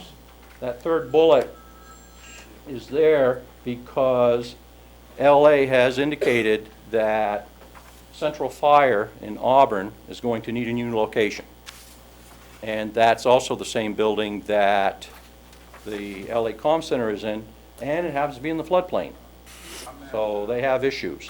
And they're debating in Auburn right now how they're going to deal with that. So there is another unknown factor as far as a potential cost factor that no one's put a finger on in Auburn. And again, Lisbon doesn't have that problem. We have a facility that's already designed to be expanded, and that's the way it is. Option 2, continued. This is a spreadsheet that was distributed by Commissioner Labonte in August. It was a draft, and since its distribution, it was explained to us that it was nothing more than a worksheet exercise that really, I don't think they meant to distribute, and it got out there. Again, this was sent to Lisbon after Commissioner Labonte met with Lisbon, and the concerns that we had with this immediately is that, and it's hard to see this, but this column right here shows the $2.4 million combined operating budget. However, for whatever reason, they show that to increase to $3.2 million.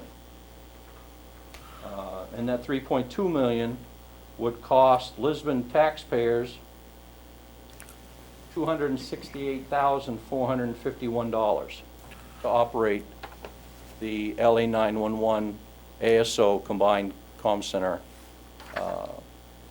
dispatch center. None of this, and the LA presentation that they gave on the 12th, none of it included incorporating Lisbon in anything.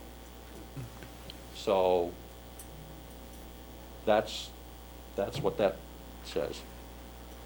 That's not our numbers, that's theirs. Option 3, ASO Comm Center merges with Lisbon Comm Center.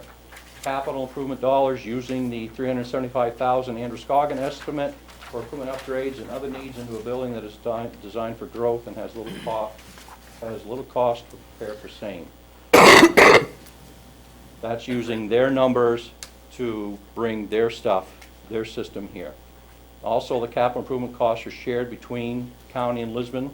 For this exercise, operational costs are combined at $754,869 using current individual agency budgets. And there will be no need for an increase in dispatchers or a new facility. In summary, operationally, the consolidation of the SO Comm Center to the Lisbon Comm Center can be achieved with relative ease and with no reduction to dispatch service provided to the communities we serve. The Lisbon facility is designed for expansion, which will have minimal cost. The county building has significant cost constraints and tens of millions of dollars to fix. Personnel can be transferred with no loss of jobs and will work toward keeping them whole regarding their wages. There will be no increase in the number of dispatchers needed to provide the service. Fire department frequencies will not be blocked or pooled. All will remain as they currently are. IMC IT trained personnel on staff and contracted. IMC updated regularly. That was a zing because ASO has been experiencing for years that the IMC updates are not being done timely, and they're always behind. When they come in, they're done here. The Public Safety Communications Committee will consist of representatives of each community, and I've already indicated this before. Cost sharing formula is up to you, the folks that were at that meeting, which was all the towns. Lisbon will continue to budget a significant portion without recommending a gradual phase-in concept. That was another dig. That was going back to LA promising everybody that they would have their $1.9 million gradually phased in over 5 years. I felt comfortable in saying that Lisbon will, and again, it's because of the council and the positions you've taken in past meetings, I feel strongly that Lisbon will continue and still will continue to want to maintain its own comm center operation, and we will pay our portion in order to continue to do that, and whatever the county wants to pay, well, not wants, but will be required to pay for contracting for a service is something that's going to be negotiated with you folks. And as a final note, Lisbon Town Council Gina Mason stated at a recent council workshop on this very topic, it is time for Lisbon to reach out to our neighbors and offer our help and service to them. Didn't know I quoted you on that, did you? No. Yeah, thank you. The merger of the Androscoggin Comm Center to the Lisbon Comm Center can be accomplished.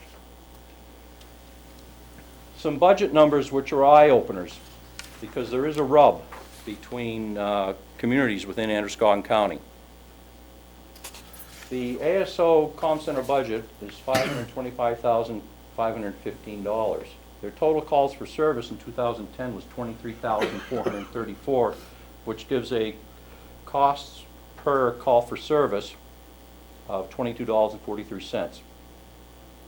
Livermore Falls calls for service was 4,544 times that 22.43 equaled $101,921. Mechanic Falls, their calls for service was 72,112. And Sabattis, their calls for service cost $56,075 for a total of $320,000. I deducted that 320 from the 525 to come up with the 295, which is all the other towns in Androscoggin County. Moving on, you'll see that of the almost $102,000 that Livermore Falls uses, they only pay $11,800. So they're receiving over $90,000 in dispatch service that they're not paying for. Mechanic Falls, following it across, is receiving $61,000 in dispatching service that they're not paying for. And Sabattis is receiving $37,000 in service that they're not paying for. Combined, those three towns are responsible for $188,573 in service, in actual service, that they're not paying their share for. And I added to that on the bottom, however, Lewis and Auburn is paying combined $281,240, and they're receiving minimal service from the comm center. And this definitely caused some discussion. The last slide I have here is a combination of a previous one that you had seen that I received from the county, which goes back to the towns, the percentage that each town pays. The third column, 2011 ASO Comm Center share, is what each town pays right now to operate the ASO Comm Center. Going back to the target of $295,403, that $295,403 is what it costs to provide dispatching service to all the towns that the Sheriff's Department basically covers, not counting Livermore Falls, Mechanic Falls, and Sabattis. So I was asked, well, what is the Sheriff's actual operating budget, less those towns, and I showed that to them, and this is where the line has got to be decided, the service level has got to be decided by the Androscoggin County Commissioners. Going back to the Bangor-Penobscot ruling, they need to take a stand and decide that Androscoggin County is only going to provide dispatching services for the Androscoggin County Sheriff's Department. Any services over and above that level need to be paid for by the people receiving those services. The commissioners haven't done that yet. They're debating that yet. And this is what we have. We have three communities that are receiving considerable amount of services and not paying for it. The rest of us are paying for it. So using that target budget of $295,000, again, this is just an exercise. If the $295,000 sheriff's budget was all that the commissioners chose to put through taxation, the next column is how much each community would save from their current share of the current budget. That probably didn't come out right, but the commissioners, again, can make the determination that they're only going to provide dispatching for the sheriff's department. They'd need $295,403 to do it. That $295,403 breaks out to, this is what the savings would be per community in the far right column. Lisbon would be saving $16,901 in county tax if the county commissioners would make that decision. And Livermore Falls, Mechanic Falls, and Sabattis pay for what they're receiving. So this is the debate. This is what's going on out there. Most every town on that list was represented. I can only think of one off the top of my head. There were two that weren't there. Durham wasn't. Okay. But I can tell you that Livermore Falls, Mechanic Falls, and Sabattis were there. And two of their managers did step up. Mechanic Falls and Sabattis managers did step up, and they did say that they know they've been getting a good deal, and they know the time has come that they've got to address it in their communities to pay their share. Livermore Falls, that's a big pill for Livermore Falls. Yeah. They created it. The Androscoggin County Commissioners assisted them in creating it, and they've got to fix it. But they also are neighboring with Franklin County. Franklin County does their ambulance now, so they may be discussing other options with Franklin County, but that's their business. That's not ours. But I brought it out. I showed everybody who's paying what, and it's time that it gets fixed. County commissioners have got to fix it. That was it. There was a lot of discussion. I think there was a lot of positive discussion from this. I know there's a lot of managers from the smaller towns that are very interested in discussing further with us on this. And what does Lisbon have? How's this going to help Lisbon? Right there, if we can get the county commissioners to make the right decision, you're immediately going to see about $17,000 in savings in your county taxes. You're going to see a sharing in the capital outlay to upgrade our comm center. Our comm center is just as old as theirs. Same equipment, it's identical equipment. It's all old technology. At some point in time, we're going to have to upgrade. Get the two to upgrade. That's going to cost Lisbon taxpayers less. And the other thing that I haven't shown on here is that all of these towns with their volunteer fire departments pay an extra revenue to Androscoggin County to provide their fire dispatching. Not all of them, but most of them. That revenue would turn around and come to Lisbon for fire dispatching. So our budget, our operating budget would be going down with this in place. But again, it's working with the county commissioners, and it's good luck. That's it. Thank you, Chief. Any questions from council? Sounds like a hill that we've tried to climb a few times and haven't really got there yet, but it sounds like this time it's a little bit more laid out. I mean, a lot of the facts that you've laid out in the past 3 years, actually the past 4 or 5 years. I remember sitting into the community center when we actually had a discussion about this, and Lawson Auburn was actually kind of flexing their muscles at that point in time, saying there had to be a change, and that was 4 years ago. Yep. So, I mean, it has to come to a head at some point in time, and it will be soon, I'm sure. Well, remember the history with LA is that they're having their own internal debate because LA operates their 911 center 50-50. That's not the true operational cost of that comm center 50-50. Lewiston's slightly busier than Auburn, but years ago when they started, they went 50-50, and now Auburn wants to negotiate. Lewiston says, no, we like it the way it is.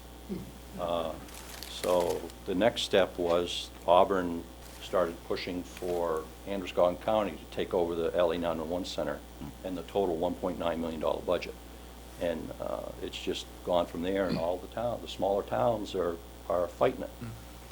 If you saw in the paper 2 or 3 weeks ago, Turner went as far as saying that they'll sue if Androscoggin thinks they're going to go over to LA.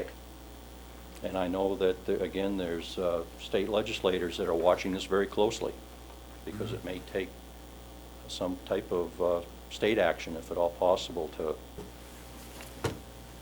address this. But hopefully the county commissioners will head in the right direction. Another piece of it too, I think, is when the Point commissioners, of order, when the commissioners, point of order, What?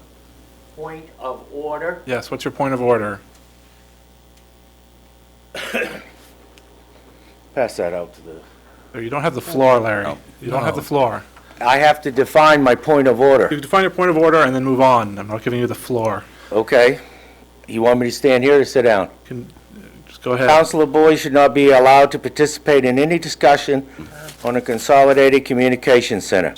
Councilor Boyd's wife, Denise Boyd, is the administrative assistant to the chief of police. In her job description provided to me by under the Freedom of Access Act, it states she performs dispatching service for police department, police, fire, and EMS when needed. Oral board exam member in the hiring, processing of new dispatch personnel. Field training officer for dispatch personnel in communications operations, computer system, terminal operation, and other functions as necessary.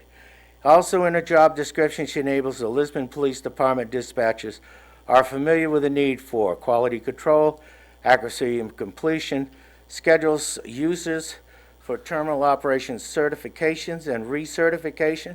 Councilor Boyd is in direct violation of Chapter 12, Section 12-2, and Article 9, Section 9-3 of our Charter Conflict of Interest. Councilor Boyd also holds a position in the Androscoggin County Budget Committee. I believe this is a conflict of interest and should be immediately resigned from this position. Now, if you want the job description, it's there. All right, thank you, Mr. Fillmore. so Mark, as I was saying, Go ahead. I think another piece on this is when the commissioners allowed Livermore Falls to come in at no cost.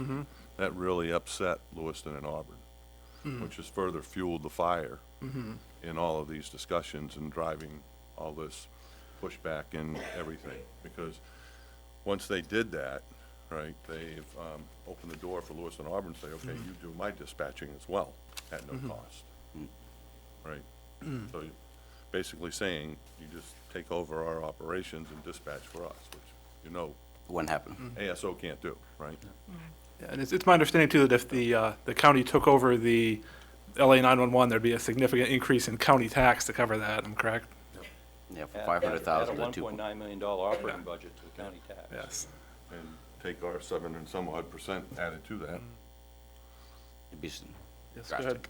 ahead. The alternative, what Chief Brooks presented to them at this meeting, was taking LA's cost of the county dispatch budget out of their county levy. And they were very receptive to that concept because it would lower their costs of operation. And that was the first time that ever had been presented to them. It took Commissioner Labonte by surprise, I think. But also, I just want to make a statement that I've got nothing but high marks from all the managers and people who were at that for this presentation. They felt that this was one of the more thorough presentations of this whole discussion that we've had for quite a few years. So I think it was much more receptive and much more well-received by the other communities, including LA, which was encouraging to hear. I think it's a Mark, may I? Yes, go ahead, Fern. Do we actually have any idea when there will actually be an actual vote or further discussion on it to, as they had talked about before the budget of November 1st, but that's kind of gone No. by now, right? Apparently, one commissioner wanted to push that to a vote at their meeting tomorrow, but if it happens or not, I don't know. God only knows them. 3 commissioners, and you know how the representation breaks down. Yep. It's pretty hard with all of the small towns. You have one commissioner that represents strictly the city of Lewiston. The second commissioner represents the city of Auburn and Mechanic Falls, mine and Poland. Then the third commissioner represents everybody else. I mean, is it fair to say that, I mean, Lisbon's been well-educated on this over the last 4 years because it's a yearly discussion we have, so we kind of know how this program works and what the downfalls and benefits are. Is it fair to say that the other communities are just starting to figure figure out what the downfalls could be compared to, I mean, we've had a discussion because we've always kind of looked at our dispatch and what would gain and what we lose. Some of the other communities around us would pretty much just be a lose-lose. They don't really have their own dispatch to fall back on, I guess is what I'm trying to say. Right, they don't, and they've had the opportunity to be educated. All of these meetings have had all 3 studies. Well, more so the second and third study were open to everybody and anybody. And especially the third study I chaired, and I went beyond the committee that was there. Anybody that was in the group that wanted to speak on any topic to do regarding this, I allowed their input. And so all the communities have had the opportunity to have a better understanding of what's going on. Some of them have chosen not to fully educate themselves on it. That's their choice. Again, it's old school. Some of them have been dependent on the SO for so long that they don't know anything else. And the county is on the verge of eliminating it, so now they're really scrambling. But this council we've had a couple of workshops on this topic. And I know at one of those workshops, it was unanimous that we didn't want anything to do with going over to LA. So, and I want to believe that's still I see the heads mostly all going up and down, so I think that's still the thought here. Going to LA is just not an option. And just to add to that, I mean, from what you mentioned earlier, the idea of in the past, I mean, every workshop we've come, there's really been never, I think, from my own opinion, a negative that would come from the idea of us maintaining ourselves or the idea of joining with other communities to make it better. So, I mean, I don't believe, unless that's my own opinion, but from the workshops, it's always been a positive for us either way. So the only way we lose is if we leave. We just lose the control. Anything else from council? All right. Thank you, Chief. Thank you.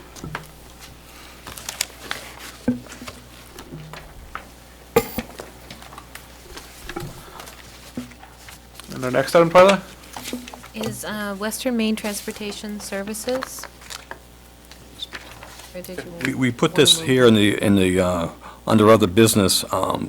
We also put it under a workshop, so you as a council could make a decision how you wanted to discuss this topic. You want to do it in public, under the public forum, or go into a workshop and discuss it there, where we kept the discussion with the council. Should keep it public. I was going to make a recommendation that we keep it public. There's several people here, and I think that due to the nature of the conversation, that they may have things that they'd like to offer up.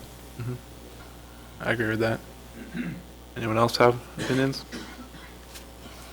I agree. Okay. We have someone here from Western Maine Transportation? Pat Christian is Executive Director for Western Maine Transportation. We'll discuss what's going on and clarify some of the questions that you had, and floor is yours, Pat. Well, thanks for having me here tonight. I'm sorry I'm not the bearer of good news, but I did enjoy the library and then the chief. My goodness, it's kind of a tough act to follow. If you don't mind, I'd like to distribute a letter to the council and to the public. Go ahead. I'll just hand them to you.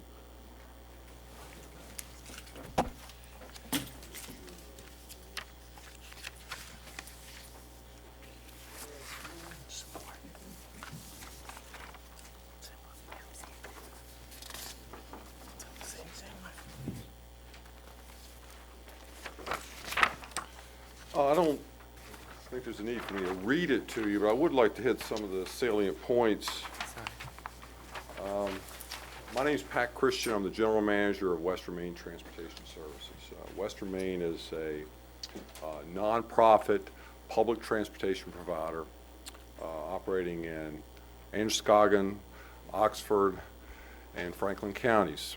Been in business since 1976. Actually originated up in Mexico, and been in our headquarters are now in off of Merrow Road and Auburn. And our reason for being is to provide transportation, and we do that in many ways. David Carr here is one of the operators and an employee, and he's quite a few of our passengers on the Lisbon connection. And Lisbon Connection's they've been operating, we've been partners with Lisbon since the 90s with the Lisbon Connection. Unfortunately, federal funding in transportation has been flat for several years and reduced because of a variety of circumstances. And all the funding, and I don't want to get too technical, but all the federal funding for public transportation has to come down through metropolitan planning organizations. In this case, it's the Androscoggin Transportation Resource Center. They distribute the funds, and the funds that come into this area, their priority has always been fixed route transportation, and that goes to the CityLink service, the purple buses you see in Lewiston and Auburn. And it does a great job, so don't get me wrong, we're not dissing them in this presentation, but their costs have gone up. Interest full disclosure, Western Maine Transportation is the contracted provider for the CityLink service. That's part of what we do. That's part of our reason for being. But the other part of our business, and the biggest part of our business, are our green buses. You see our green buses and vans all over the county. So one of the things that we've been hit with a double whammy. One is there's less transportation funding, and then main care funding cutbacks, that you've all heard about, and then increasing costs for fuel and the like, is a triple whammy for Western Maine alone. But the people who are hurt in this case are going to be the riders in the Lisbon Connection. The bottom line is a service is projected to cost about $100,000 this year. You've generously put up $25,700, and we've been bringing in fares of anywhere between $6,000 and $7,000 a year. But the federal government, through the Federal Transit Administration, has been pumping in over $60,000 a year. That's all gone. So this is really pretty much a zero-sum game at this point. Our board, made up representatives through the three-county area.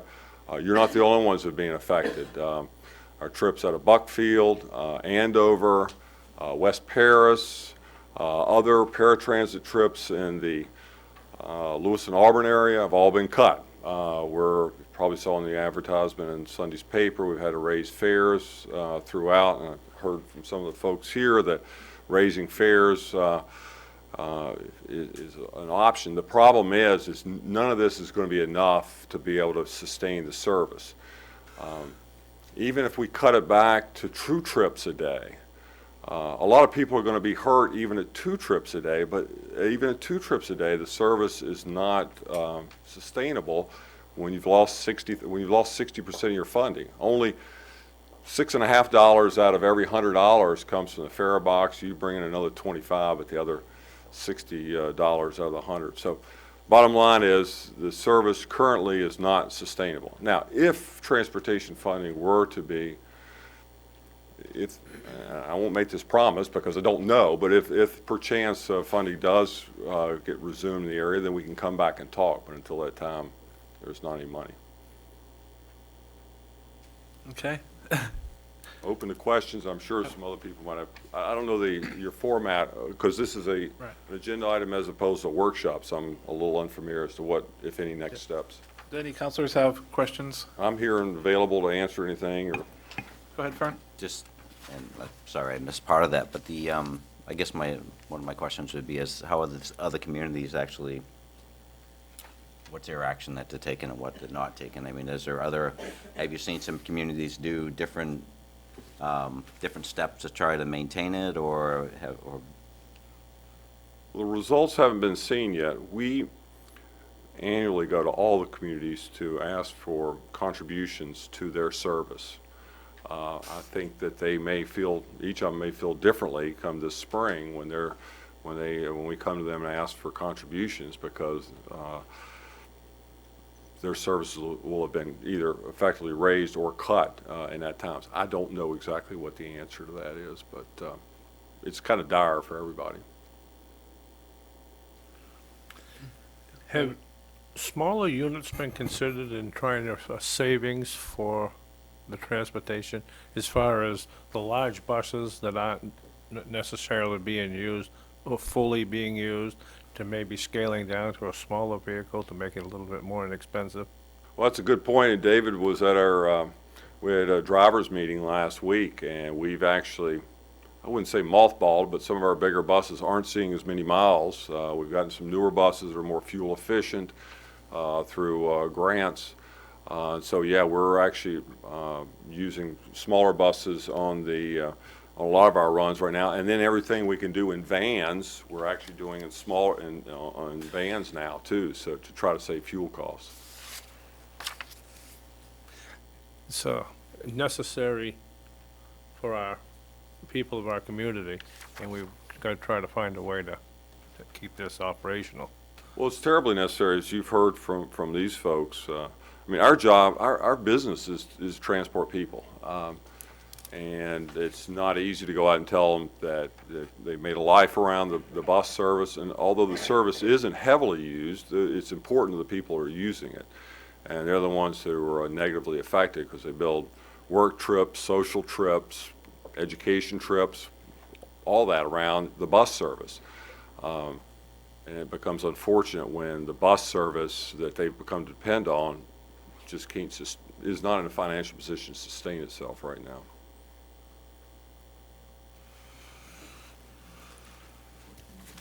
One of the counselors, I had a question on how to interpret your sheets, that how the ridership. Ridership Yes. sheets? I Could might have they to all ask each David to have help. one? Yep. I might have to ask David to help me with that, since you drive practically every 50 weeks a year almost, so. Every Yeah. day, 5 days a week. So which sheet are you talking about? Let's look at, what do you have in front of you? We have the We have February. January, February, and March reports of Oh, the ones that I 2001. gave you back a couple of months ago, the ridership sheets? Yes. It's closed, You so- can have one of mine if you want. We'll look at March, so you have the same one. You can explain how that reads. Actually, I have the color-coded one here for the help. Yeah, no. Yeah, it's the same one. Okay, this is showing where I stop every day, all day in the course of going through my route. And how many people I'm picking up or dropping off at that point. And you'll see, like, and you get into Capitol Avenue and Dingley Press, the numbers are lower, but I'm picking people up at Farwell Mills more so. And it's not necessarily that they are at Farwell Mills, but that's the closest point to where I pick them up.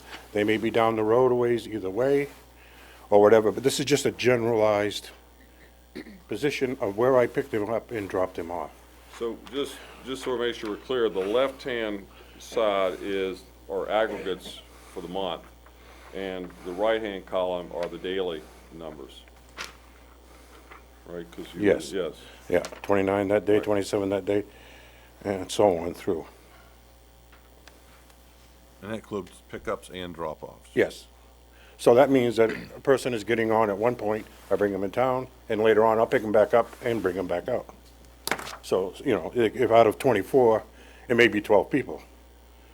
It's not, I'm not gonna say that it is that way all the time, but basically, yes, if I bring them in town, they have to return at some point. So if I read this correctly, at Miller's Variety at 5:18 a.m., you picked up 4 people. Correct, at this point, yes. Yeah. And then at 6:48, you pick up 49 people? Yeah, but that would be for the month. For the month. That's for the month, okay. Yes. I think this is one of those situations I mentioned a little earlier. It's not heavily used, but for those people who use it, it's very important. Because you can see the aggregates here, we're only averaging a little over 30 to 40 people a day, depending on. And when I started this, there was probably 15 people a day. So the increase is there of the people that are utilizing the bus. You know, people, there's a lady here in Lisbon Falls who has 4 kids. If she's not gonna have that bus, she's on state aid, she's not gonna get in to use her doctors. And sure, she's gonna have to get a cab to go both ways. And the cost for that for somebody who's, you know, using a tight budget is ridiculous. So it's hard for some of these people to even get around at all. So if you continue to have just 2 bus routes, What are they going to be? I guess, Well, even that, we looked at it, when I first sent out the cost figures for having just 2 trips a day, I'll let you put this back. We thought that there was enough service that we could take, like any other logistics, the time starts when the driver shows up in the morning to pick up his or her vehicle till the time they get through the end of their run. Even on a 2 trip a day, we're talking about 6 hours of service time. Now, we thought when we first looked at this that we'd be able to piggyback that driver in with a couple of other trips in town. And now what's happened is, and so we thought the real time would be the actual travel time, about 4 hours a day, and we could probably do it for about $45,000. I think I put on there. Because of the other cutbacks, we really don't have service. As a matter of fact, I talked to David about trying to upgrade his license so that we could use him entirely in other parts of our business. So now the real cost is closer to $60,000 for the 2 trips a day instead of the $45,000, because it's going to cost us 6 hours a day and not the 4 hours we originally hoped we'd be able to do it for. So how much money exactly would you need from us and when in order to keep service running at least some level? Well, the $25,700 plus the fares, if we continued the service 5 trips a day like it is now, the money all runs out at the end of December. If we cut it to 2 trips a day, and again with the fares, now the problem with the fares are if people can't really get by on 2 trips a day, the ridership goes down. So we call it, in our business, we call it the death spiral. And we're not the only ones that it becomes less of a convenience for people. They just don't use it. We're talking about not only being able to run the 25/7 on until maybe February. Now, if you pump, so then to try to get it to go for the whole year, you need the balance. You need almost $60,000. That's a huge amount of money. I'm not here asking you for $60,000. I don't think that even at $60,000 at 2 trips a day, if I have to wear my transit operator's hat, that people are going to use it enough for that.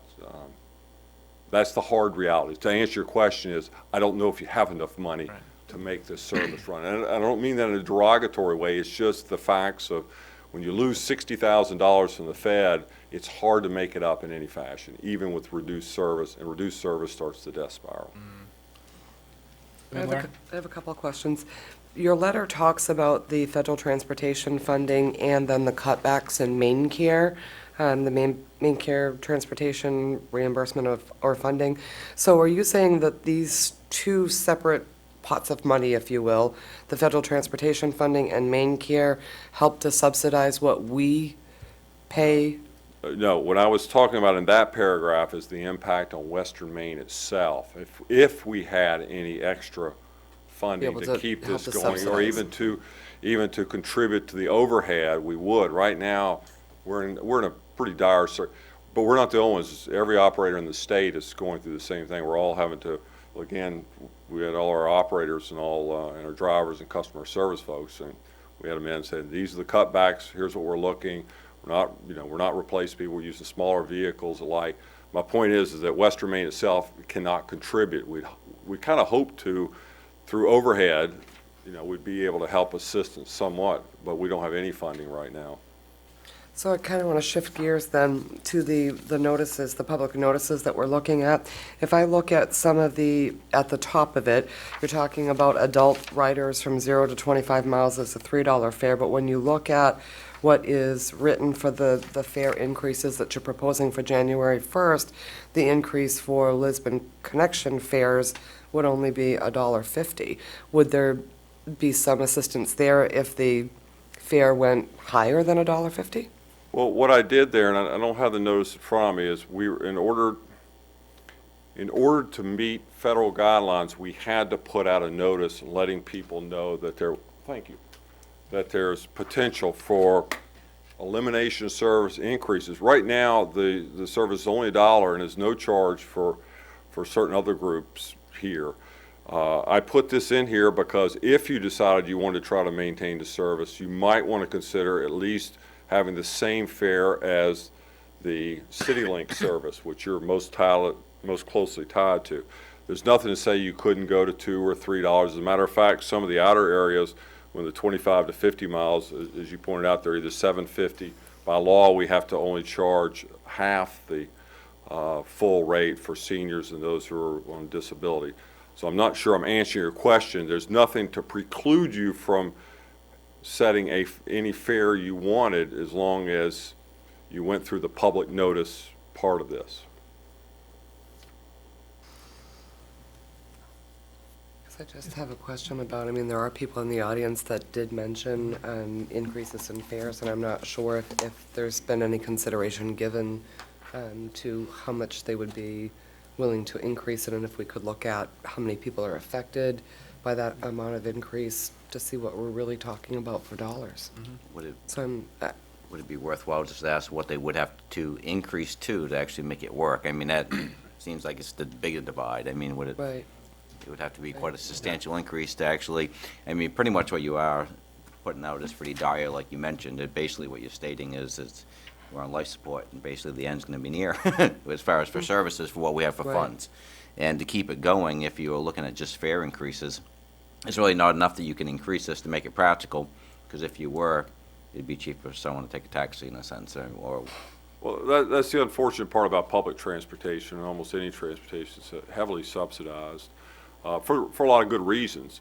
But when you're only collecting $6.50 out of every $100 it costs, you could double the fares or triple the fares, and you're not going to be able to get it, because then that also exacerbates the death spiral.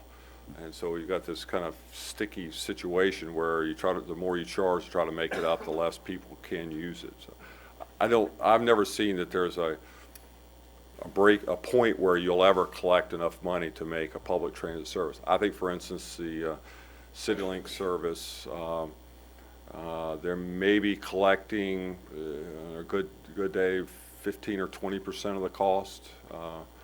That's about as much as there, and that's probably pretty standard across the state and the country. It's somewhere, recovery from the fare box is somewhere around 10 to 30%. May I ask? Go ahead, Fern. If you could, I mean, another question I have, and it. I don't want to get in the way of. No, but I'll stay here. Just all to try night. to get a handle on it. And basically, I mean, you know the system better than any of us, without a doubt. I mean, pretty much it seems like you're telling us is, regardless, we don't have enough money to keep it going, and you don't have enough money to keep it going, and we can't get enough money from the public to keep it going.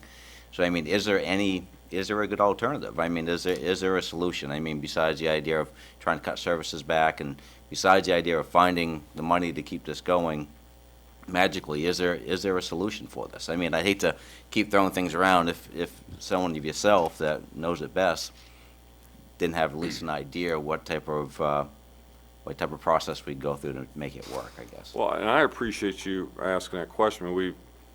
The Go Maine program, which can set up van services, is probably the only option that's a sort of public option to be able to either carpool or set up a van service that would operate here for those people who most need it for transportation, especially jobs. That gets to be problematic because you got to get enough people to make the van service work. It's a relatively inexpensive option compared to a fixed route bus option, but it still has its costs.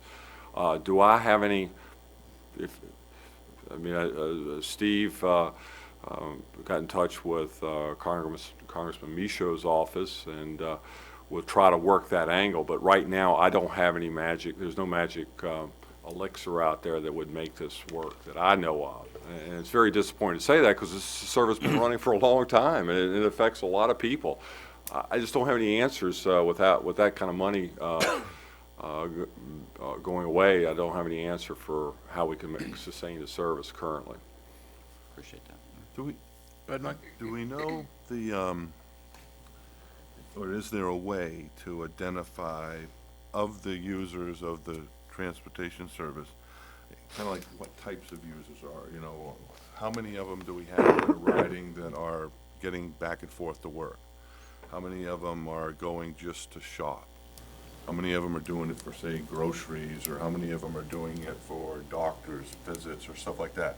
Because I'm wondering if we could, of our, whether it's 30 or 40 users or whatever that we're averaging seeing, if we could somehow get them into categories, would there a way to be to structure the number of runs necessary in order to support the demands that they have, right? So you got some people, say you had, I don't know, 10 workers, right?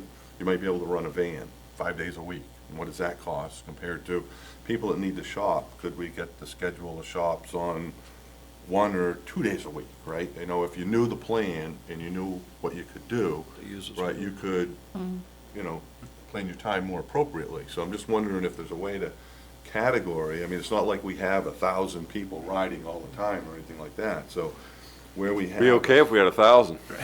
Right, yeah. Discussing this. Probably not. But where we have the small number, if we could get them into categories, is there a resolution based on the category of service they need?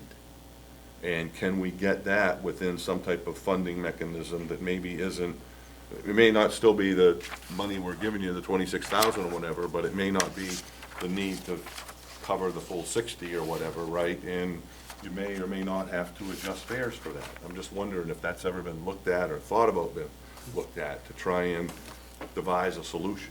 You know, kind of between now and the end of December, if you could kind of go through that exercise, you know, even talking to the people that ride and getting that information, you know, and figuring out how we could better organize this to support them and still provide a service to them, but not, you know, make it. Do you have any data on that? I mean, Not available, no, but I already do like shopping trip every Tuesday. Some elderly people go. No, I mean, and I know you do those, but I'm just wondering if we had the number of users on average that use that. Do we need the bus to do that, right? Could we use a smaller van and take everybody on a Wednesday or something like that, right? And set that as a specific schedule. I mean, I don't know, I'm just trying to think through and analyze it. how many, like, are your morning people that ride the 518 and the 648, are those mostly people going to work? Basically, yes, they're people going to work, going to college, whatever, they're going in to do whatever they need to do in the city. And they're coming back, of course. Coming back, Yeah. later on in the day. Absolutely. So if you ran those two services and then had to schedule it so that they would come back at 4:33 on that schedule, is That's that? not an option for some of the people they work till. That's what we run into with five trips a day. It's not a lot of service for the distance. I mean, it's a good little service, don't get me wrong. We're proud of the Lisbon connection. But it's about as lean as you can make it so that people have enough flexibility. Now, we have had a slight increase in the noontime trip, and those are mostly shoppers and seniors who are getting out and doing things. We could probably try to figure out how to segment the market a little better, but I'm not sure exactly what you get out of segmentation other than trying to find other options for them, a carpool option, a van pool option. And we'd be, of course, be glad to work with anybody, maybe Kerry Kish at Go Maine, try to come up with some options for some of these folks. David and the folks here, I'm sure, will do almost anything to try to at least find some options for these folks to be able to get to their jobs or get out. Excuse me, you also have to remember that you have handicapped people, wheelchairs, motorized scooters. These vehicles have to be, left. you know, for these people as well. I mean, I don't have a lot, I have three. I have one lady in a wheelchair, I have two people in motorized scooters. The only way we're gonna get them in there is with a lift. So if we get a van, we put a lift in, happy seating is on. And I gotta say that I'm one of the people that travel in the afternoon. Yeah. I have to leave my house before that first one goes. My taxi fare from Lisbon to Lewiston is $12 one way. I'm spending close to $100 in taxi fares a week. Yeah. Because she has to leave before I'm even out here to go to work. Go ahead, sir. And we're not really all that proactive, letting people know that the bus service exists. I've talked to people who've lived all their lives in this town. I mentioned some, we've been on the Lisbon connection. What's that? You know, we've got a bus stop, and we can put a sign in above it. Exactly, you'll park and ride or something. Well, there's a bus stop at, at Millis, Verizon, it's about this big and it's turned away from the street. I mean, you know, but that's not an issue, just nobody in town, the new people I get on say, I didn't even know this existed, I've lived here all my life. And that bus runs through here every day, 5 days, 5 times a day. Anyone else from the public who has a question or comment? Mr. Neto, you had a question or comment? Yeah, all right. Looking at that figure, at that figure 25,000, and you're looking at 100, okay, fare would have to be, I would say, $4. But when you take a cab, like, I know one particular cab, Tri-Town, you're probably gonna be paying just one way, over $20, just to go to Lisbon. So you figure $40, go up, come back, plus the tip. I mean, you ain't gonna just go and take I think we're definitely. People would ride it, they just didn't take that up. I think we're definitely committed to trying to find some kind of a solution here. We just feel, I think we're all desperate to find something. We don't want to leave you guys in the lurch. We just don't know what our options are. We're still struggling to find anything. Yeah, I don't think we've had this issue.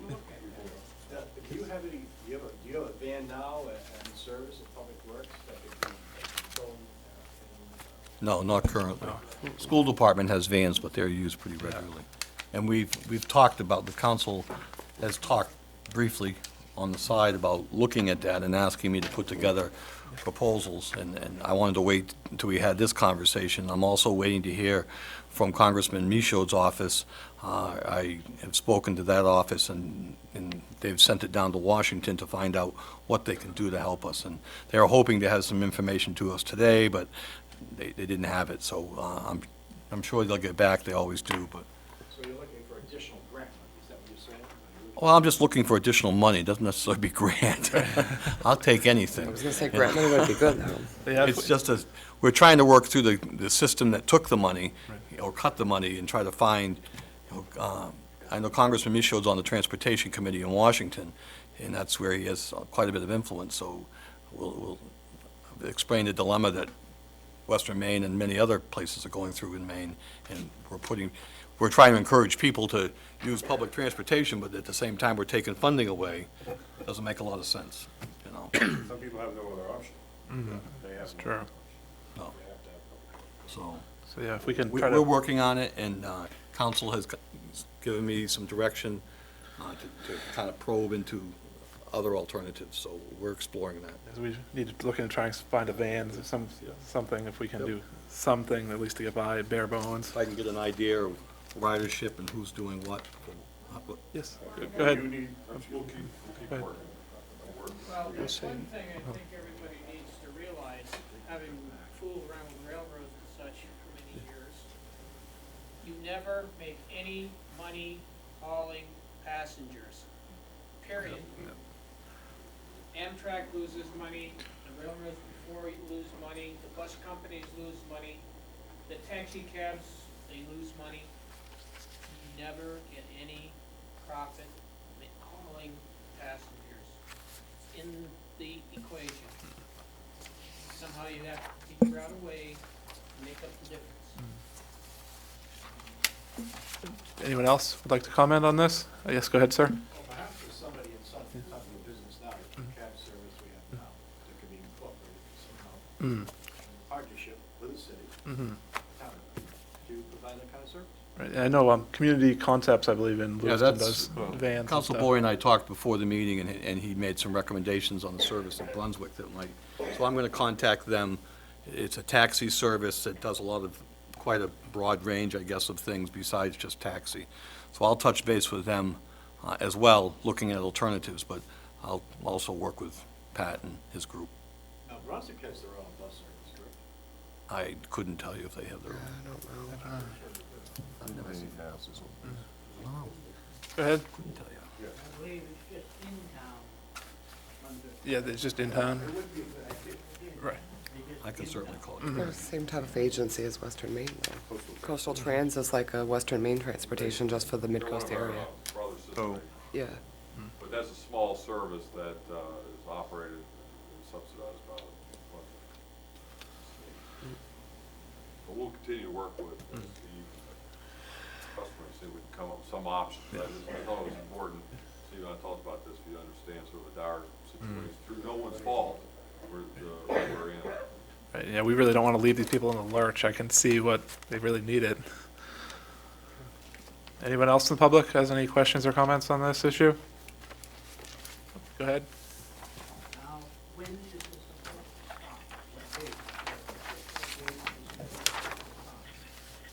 Well, I think we just heard that the funds run out in the end of December, or Unless we extend it with one to two trips, and it goes to We February. talked about extending it to 2 trips to try to get it more, Go to February. more time out of it, give us more time to find alternatives. so when you say 2 trips, tell me what that means. Well, we talked about it, sure. Yeah, right now, my second trip of the day is 10 minutes to 7. If we back that into about 6:30, I would arrive back in Lisbon at the same time that CityLink is sitting there, ready to go out, so the people that are coming in with me on the second trip, right now, I get in there and they're gone.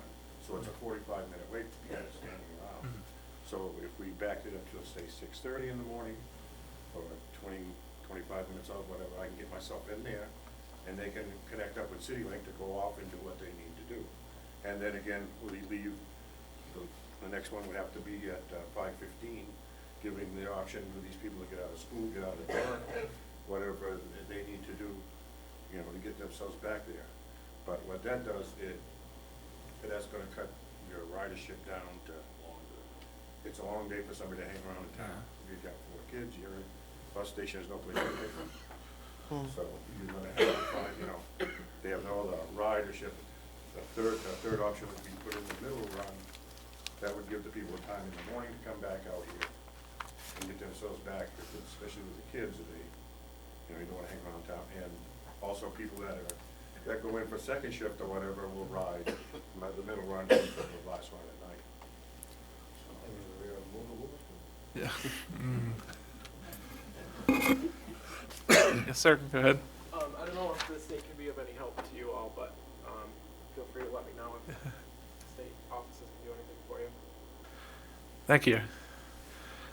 Yeah, if you could call up someone that has some money. Yeah, exactly, yep.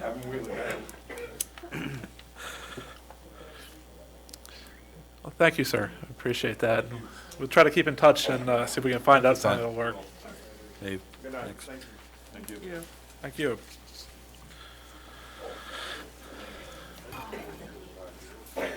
Keep in touch, guys. If you have any ideas or solutions, give Steve a call. Thank you.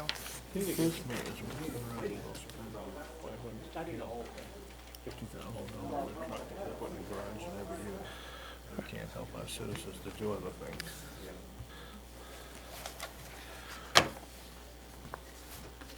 And the next item, Twyla? Next item is under appointments, 2011-197, resignation, Board of Assessment Review. We have one person who has resigned his position from the Board of Assessment Review. He had family obligations and really, as he said in his letter, so. I'd make a motion to accept, I believe it's Robert Began's I would second that. resignation. Any discussion? All right, all those in favor? And opposed?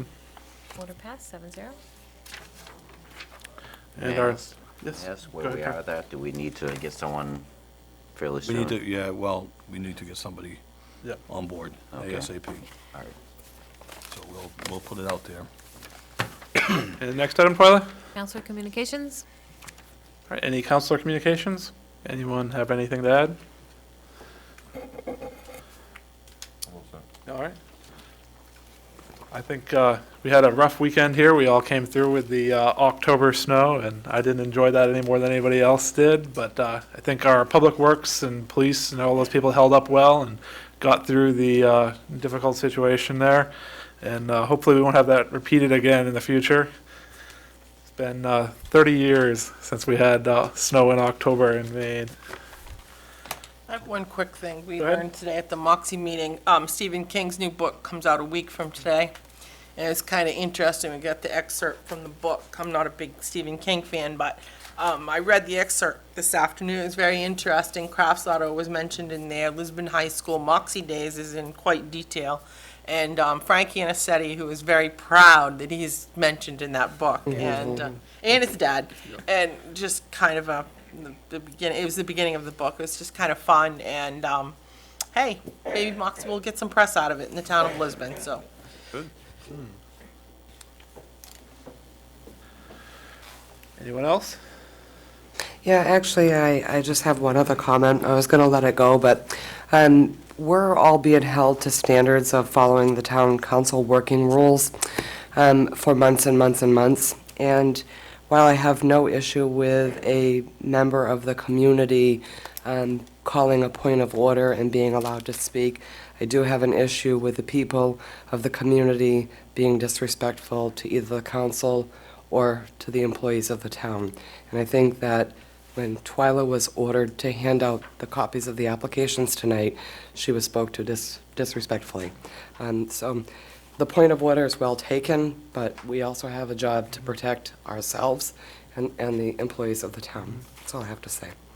Disrespect is not okay. I agree. I think we can disagree, but we should all be respectful to each other, even if we're disagreeing with each other. Anyone else? All right, we'll move on then. An executive session, Order 2011-198, to go into executive session per 1 MRSA Section 405, 6A, Personnel Matters. So move. Do we hear a second? Second. All right, all those in favor? And opposed? Order passed, 7-0. We'll go into executive session. What's the plan here? You're saying? Let's let everybody just vacate. He was very rude.